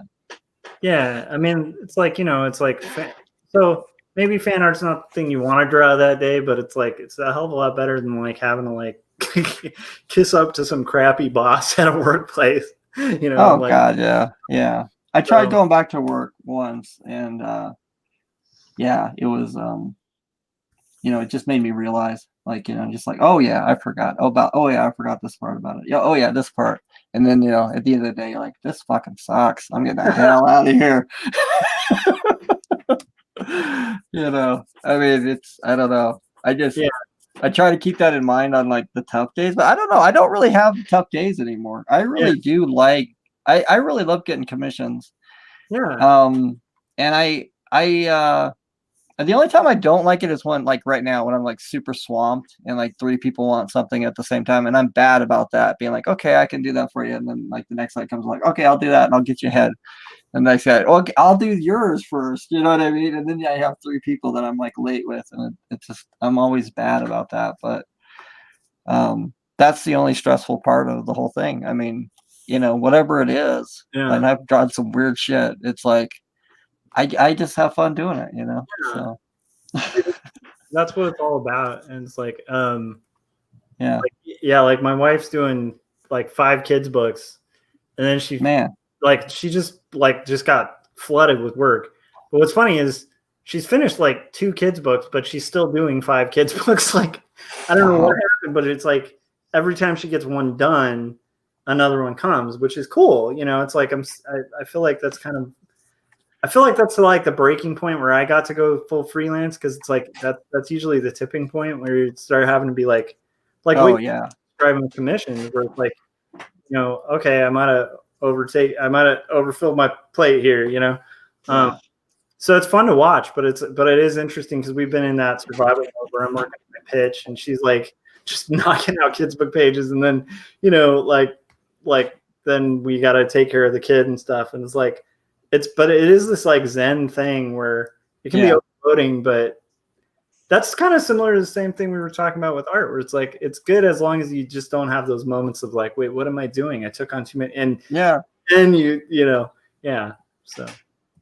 Yeah. And I mean, I that's like the thing I've come to too, because like I used to be like, I'd get swamped with work, and then I would, I'd have like some goofy idea, like the comic book, like stop motion, you know what I mean? I'm like, oh, I don't want to, I don't have time to do that. I'd be moaning it all the time and stuff. And, what I realized is, like, then when you do get the time and you do it, it's even your own books can be kind of boring at times. And, and so, it's just kind of like, it's just your perspective. It's almost like I've almost come to the conclusion that, like if you decide to be like all super bored and whatever, well, you're going to be bored. And if you're excited to be, excited about it, then you're going to have a good time. So yeah, why are you moping around, dude?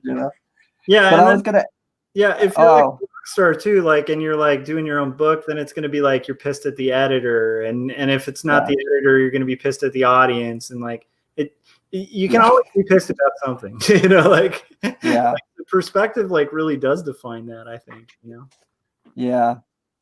Did your wife like write her own books and stuff, or is she just like an illustrator that illustrates books? So she's like written and published one, and then since then has mostly illustrated other people's manuscripts, right? But I'm really hoping, like, if there is a window, it's like, especially because the literary agency that reps me now is like, they do also have kids book people. Yeah. So I'm like, and I know in kids books, that's actually like we had one of the Fan brothers on here. And that's like the whole way they had like their whole career built was like having a really good literary agent. And so it's different than a rep too, right? Because it's like you kind of get a different angle in, and you get a much bigger paycheck, like from the deal, because you're not just getting paid for the art, but you're also getting paid for the story, and you're getting like potentially like more of the copyright and stuff. So it's like it's way more. If you're going to get into kids books and you can write, like I think it's probably best to do that, and then of course do stuff for other people too. But so I'm going to try to push her in that direction, because I know she has a lot she wants to do, but it's like you were describing, where it's like, it's like when you're working on stuff, it's like I want to work on that, but you have the paid stuff, and it's like right now for her it's just like survive. And it's funny because it's like whenever I'm in the place she's in, I feel like really overloaded, and like I'll forget if I'm doing good work. And then it's like you look back on it and you're like, how did I get that much stuff done? Right. Yeah. But it's interesting observing it, where I'm like seeing her do this brilliant stuff, and I have no idea how she's doing it so quickly and efficiently. And like, she's just like, I just can't get ahead. And I'm like, but you're like doing amazing stuff, like, I don't know. It's funny to observe it like from the other side, where I'm like, yeah, I guess I do that a lot too, when I'm like in those positions where I'm like, I don't know what I'll do, and I'm doing pretty good work, so that is really neat. I feel that that's always my best work, and it drives me kind of crazy, because like there, like when I'm in the midst of it, like those are always my best pieces. Not that every piece is my best, but you get ones in the past that you like look back and go, oh, that was really good. And it's like you can't almost match it sometimes when you have like all the time in the world, and it just still drives me crazy how you can dash something out that's like better than something that you labor over forever. Yeah, I would think it's like because there's time to doubt. It's that like could be. Like when you are too piled, like even right now, it's like I'm working on this pitch, and it's taking. Yeah. I was talking to Scott about this, and I'm curious. Actually, I want to know if you guys have this, but it's like when I work on comic pages, it always feels like they just take way too damn long, and like I always think like somebody's got it better, like somebody's got a faster process, and I forget how long it takes. And even building this, I'm like, it's just 5 pages. It's not going to take that long. And I've been on it like for like 3 or 4 weeks, like just for 5 pages. And I'm like, come on, like I can't. And that's just pencils, right? Yeah. So, but anyhow, like, yeah, during this process, part of why I've just been able to continually work on it is I just haven't had time to stop. And then like, I'm barely sleeping. So it's like, I just don't have time to like freak out, but yeah, if I like stopped and paused and was just like, I can spend as much time on this page as I want. Like, that's just where all the weird insecurity comes in. Cause it's like, well, what have you tried other styles? Like, have you, at least,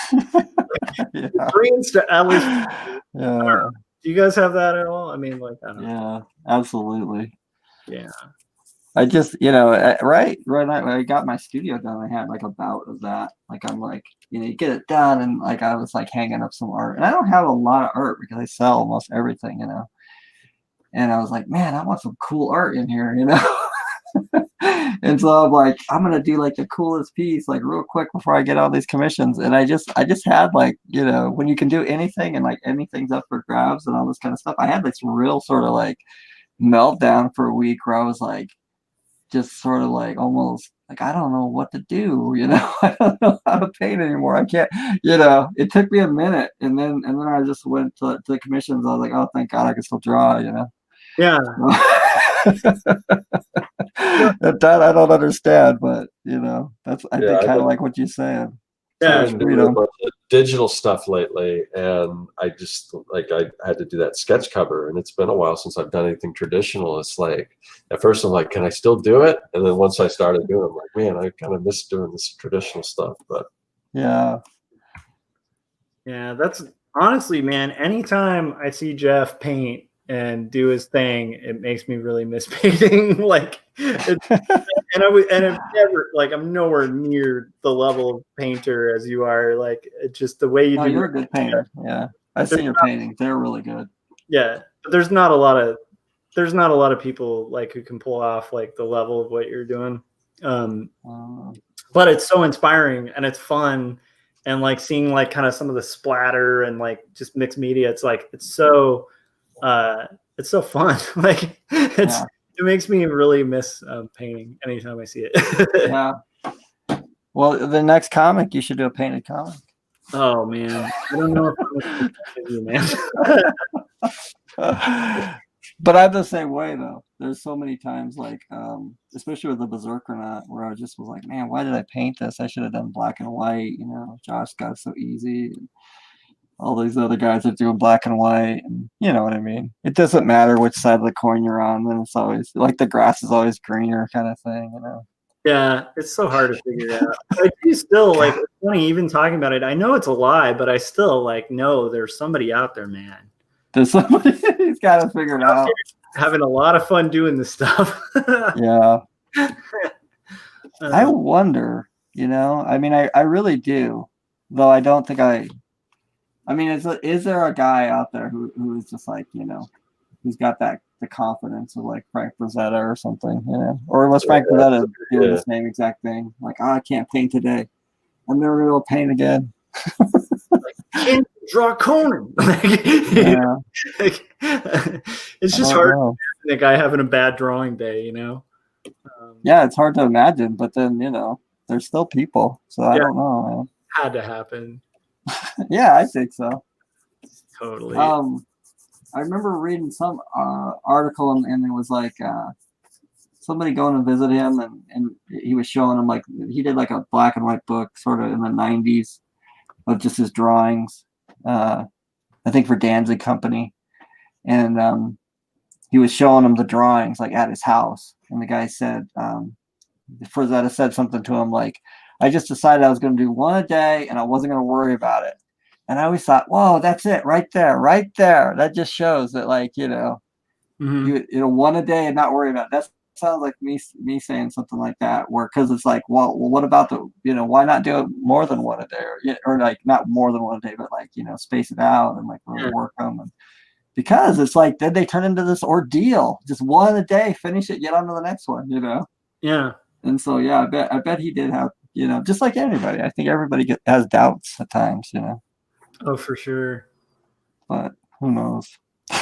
Because like I in theory I would say like one a day, but like here these 5 pages I'm working on right now, it's like I those in like 5 days, like pencil and well, I can't do a comic page in one day. To me, like that's just brutal. I don't know how anybody does it really. Well, yours are all painted though. I know, even like black and white stuff, I just even like doing a comic page all together as a page, I have such a hard time with, like you are good at it, Josh, and doing oversized too.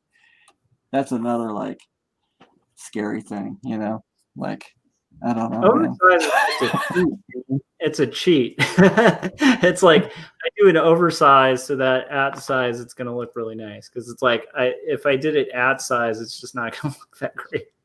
Yeah. I can just get away with more detail at oversize, and then when it reduces, it looks a hell of a lot nicer than what I did. Yeah, that's the trick, at least. Yeah. Are you guys like, I notice you're talking about taking care of your son and stuff, but are you guys homeschooling your kid with the COVID thing, or did he go back to school? Just out of curiosity. Oh, we're doing so that all the schools are like kind of doing like digital learning. Yeah. So an interesting thing to like witness. They do like these weird like the funniest thing is like the PE stuff they do. Oh, really? Weird YouTube video, and it's actually kind of rad. It's like it'll be like a guy running around like he's in a video game. Yeah. So like jump, and then my kid jumps, and I'm like, that's hilarious. Like he like mimics like he's in a video game. So he's like, oh, there's a rabbit, I gotta jump over it and hit that block or whatever. And I'm like, that's your PE? That's rad. I would have been into PE. That's neat. Yeah. But yeah, it's weird, man. So we aren't like homeschooling because like the classes are like online, like so they do like a stream, but we are kind of homeschooling in the sense of like having to like be like here's where you're going to finish your homework, and like that's a heck of a lot more work than prior. So I don't know, like what about you guys? Yeah, I mean, I guess that's what I meant, because we're doing like homeschool, but it's not like real homeschool. Like Jake keeps telling me that, and it's not real homeschool, but it's like through the school. But they don't have gym. They just have like math, science, English, and something else. But it's a lot. It's like an all day thing. Yeah. And my wife is working from home. My wife has a job now, which is really cool. That's part of the reason I could do a comic at some point, because she finally started working again. That's rad. Yeah, that is actually super rad. And but it's like so I kind of have to do most of the homeschooling, and it's just like it just takes up all freaking day. It's Dude, like it's crazy. Just getting them to like sit still, like because it's like I just don't like, I don't know. It's fascinating. Like just trying to, because it takes him forever to like, and my kid's a pretty smart kid, but it's just like, to get like a 7-year-old boy to like sit still. And then also like, I just feel bad for the teachers sometimes, because it's like, like half of her lessons, just like, Bob, like put this on mute. Like, did you hear me? Put it on mute. Like, there's all this feedback because it's a bunch of 7-year-olds. Oh, like, yeah. Like trying to live stream. Like, yeah. But dude, I hats off to those teachers though, man, because like they somehow maintain some attention. Yeah. It's like, I don't know if I could do that, but yeah, like I don't know how do you juggle that? Like, is that because like that is a window. Like when your kid's at school, there is like this brief window of like, all right, work. That's got to be kind of weird to navigate. Like, how are you guys navigating like that window being gone? Yeah, I know, and that was really my work time. And I honestly, I don't know what the hell I was doing at night, just goofing off, I guess. But now I stay up all night drawing. Yeah. And then I just, my wife gets up, earlier because she's got to go to work. So my son kind of gets up around that time. But then I sleep till like 11 or something. And then I just get up and do the school and, do the homeschool thing. So it's just like all kind of compressed at night. So I've become like a total night owl again. But I've definitely gotten some respect, I think, for the teaching and all that kind of stuff. I just, you forget how much that they do. But when you got to do it at home, oh my God, dude, brutal. Yeah, and then like also all the in-class work that they managed to somehow squeeze in, because like I said, it just takes my son a long time. Yeah, to, like stuff I know he knows how to do. I think that's the most frustrating part. Is like I know you know how to do this assignment, and like you're sitting and like playing with your pencil, or like you're like you're like looking for a toy or something, and it's like I know that you can just write like this letter, like you've written this letter a million times, and now you just have to write this letter down, and all of a sudden it's like, well, I'm hungry. Okay, but like we just had a snack. Like it's everything, and it and like I said, it's like my kid's pretty well behaved, so I'm just like, I have no idea how. Yeah, I don't know. I don't know how my wife's doing it too, because she's doing that on like she handles. She does it too, then. That's cool. Yeah, I mean, she handles the majority of it, because I'm still having to go in. Oh yeah, I forgot you have to go in, so yeah, that makes sense. Yeah, and I have one day at home because of like hours because of COVID and stuff. So, but which has been really fun because it's been like I can see it. But yeah, I have no idea like how she's been managing to knock out kids' book pages. I don't know. Does she stay up late or does she sleep at night? So that's the funny thing. Since this whole thing, like the last month has just felt like when we were like dating in college. We started dating when we were both working on our BFAs, and so it's like we would stay up all night like painting or like drawing together, and like because we'd have like crazy assignments due like the next day. Yeah. And it really feels like being like 20, except with the bodies of. I know. So it's like I feel it the next day way worse than when I miters as a kid. But yeah, it is weird. There's a part of it that's kind of fun. Like it is. Yeah, I do see that too. I do kind of enjoy it at times, even though it's just like I don't know. 7 a.m, I don't enjoy it.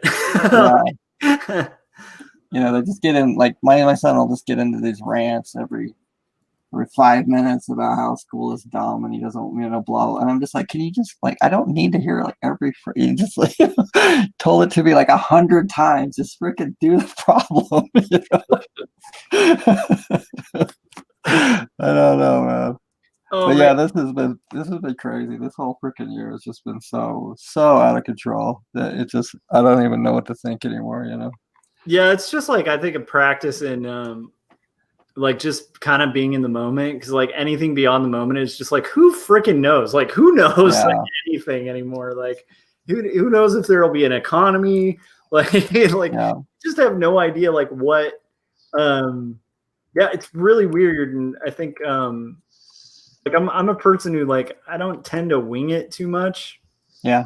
Like I'll plan, and then I'll make a risk, but it's a very calculated risk. Like I don't tend to just jump. And this year has just been like, okay, forget planning, like just kind of roll with it.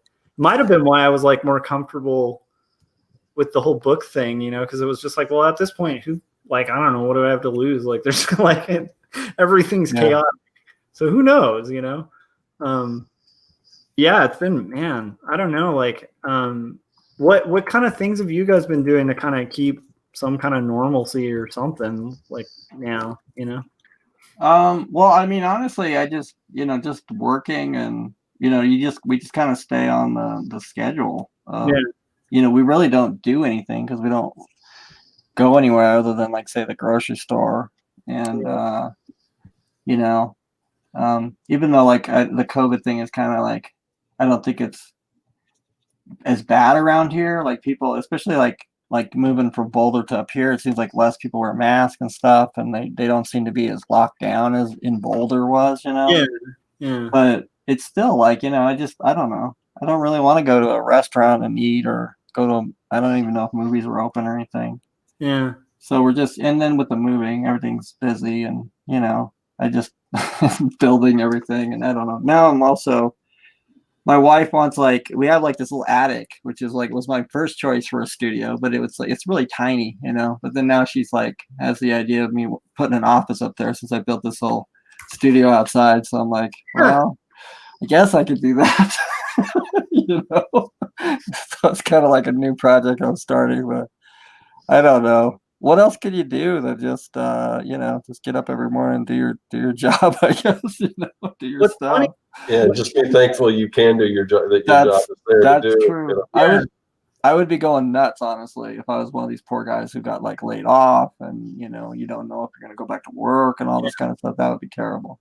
Yeah, I have a buddy who has a pretty sweet gig as an Imagineer, and a ton of them got furloughed. Oh wow. I'm not laughing because it's like it's it sucks, but like the part that's really tough is like he just like literally had like a newborn, and then it's like, boom.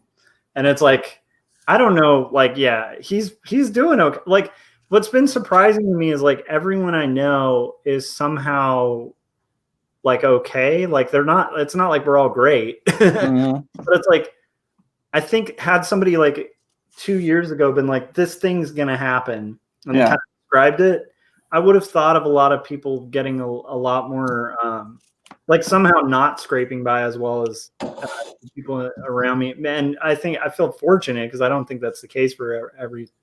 But it's like even people are taking like major hits. It's like somehow we're all kind of floating and making it work, and it's weird because in theory, like none of us really should be doing okay, Yeah. That's a good point. You would think if somebody was like telling you this is what's going to happen to America this year, people would be like, oh my God, it's like half of us going to be like homeless in the street. But, I'm the same way. It's like I haven't really seen, even though I know there's people hurting out there, it hasn't affected me that. I mean, things have changed. It's just like the money's came from a different place, kind of thing. Yeah, and I mean, we took like a financial hit, but it's like weird because we're still okay, we're still floating, and like I said, like my got all those books, so it's like holy crap, like I don't know, it's just it's weird, but it's like, but part of it is like just kind of trying to get in this mindset of just like a day at a time, like rather than being like, well then, and like a year, this is what we'll do. It's like we're just going to get through this week and then next week. Yeah. But another thing is like, I have friends who really freaked out about it, mostly because of the isolation, Yeah.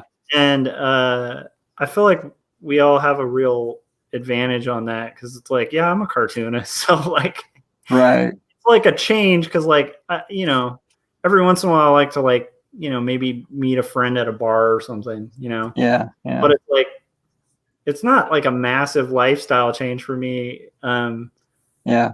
Because it's like I kind of like ordering groceries from home. Like I kind of like I like being at home, and like all the things I like doing tend to be like very like curmudgeon-y and like inside kind of things. Yeah.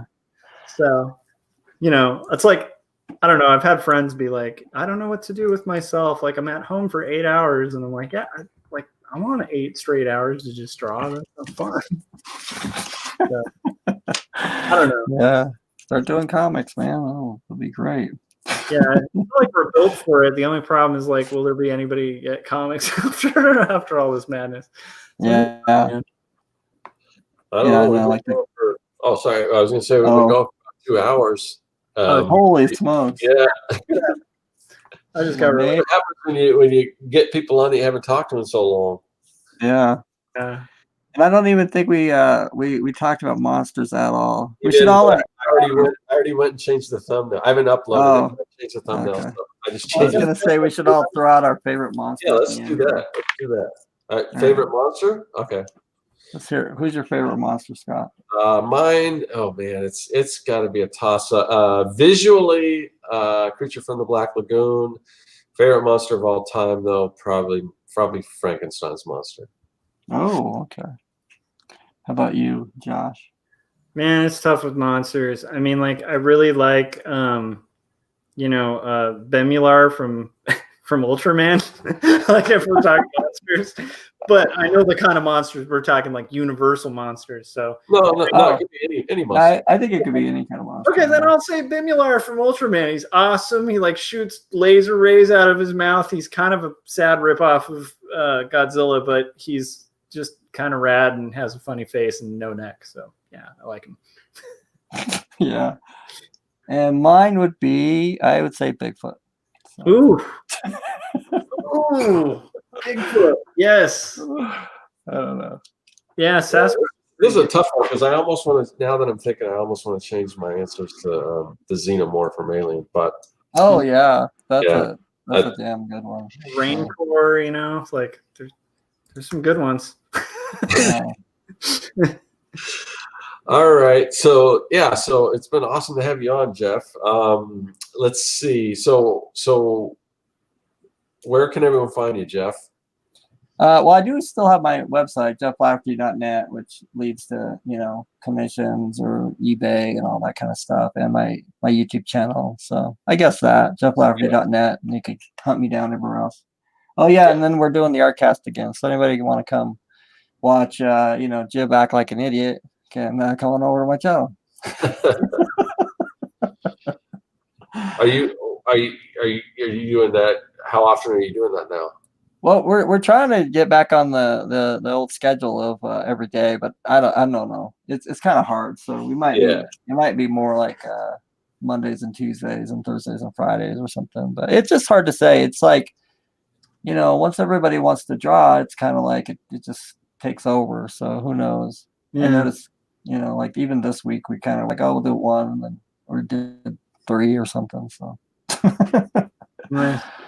Yes, you guys need to what's it called? Get yourselves like the long intro and stuff, and the bumpers and all that stuff. You need to like upgrade your StreamYard.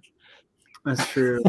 What do you mean by that? Like, well, like the timer intro thing, and like when you guys started the show, I was like, oh, cool, I got a couple minutes, and you're like, yeah, it's Jeff Lafferty. You know what I mean? Yeah, well, I did that on the I'm doing like Making Comics 101 live now It was going to be every other week, but next week I'm going to do a Halloween thing. So but whatever. So I do those, what are you doing? You're doing a live show on your channel then? Yeah, it's Making Comics 101. It's based on the series that I did, but I just basically answer questions about making comics and stuff. So I didn't know you were doing a live thing over on yours. That's cool. Yeah. All right. But with that, I have a little bit of it, and not much, but I have a little bit of a timed intro that it'll just say that it'll be starting. But I think I'm still trying to figure out how it works with the ads, because I think, if you're watching a video and it has ads, I think it pushes your video back. So I don't know from like the viewers what they're seeing when I first start off. So maybe I do need to have some little lead in time there.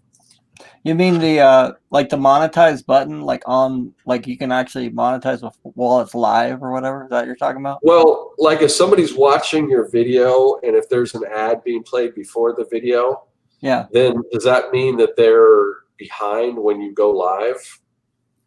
You know what I mean? I don't know. Does it just start? Maybe if you guys are in the chat, maybe you guys know if you've watched the show. Like if you watch it from the beginning, like does it just start where I'm already in the middle of talking, like after the ad's over, or does it start from the beginning? You know what I mean? Yeah. Let's see what the chat says. But I should have. There's a lot of people in the chat. We got Gary Hodges, we got Peter Palmiotti, we got Human Monet Arts. Yeah, it's Gary was saying his favorite's werewolves. Peter was saying Godzilla, which is good.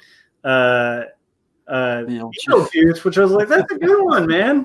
That's awesome. And then just a lot of good positive vibes about people enjoying the conversation and stuff. So yeah, that's awesome. Yeah. But what I think, here's my guess, is I think that when you push that monetize thing on the live show, it actually doesn't serve ads until it replays. That's what I think, because I've pushed it and I haven't been able to, but I can't watch while I'm doing it, but I'll have the screen open so I can see the chat. You know what I mean? Yeah.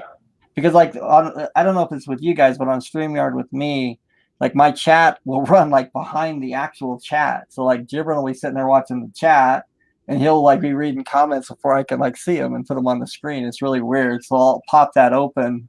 And then I notice that like, even if I push monetize, I never see an ad roll while we're doing the show. So that's my guess anyway. All right. Yeah. Well, what about you, Josh? Where can everyone find you?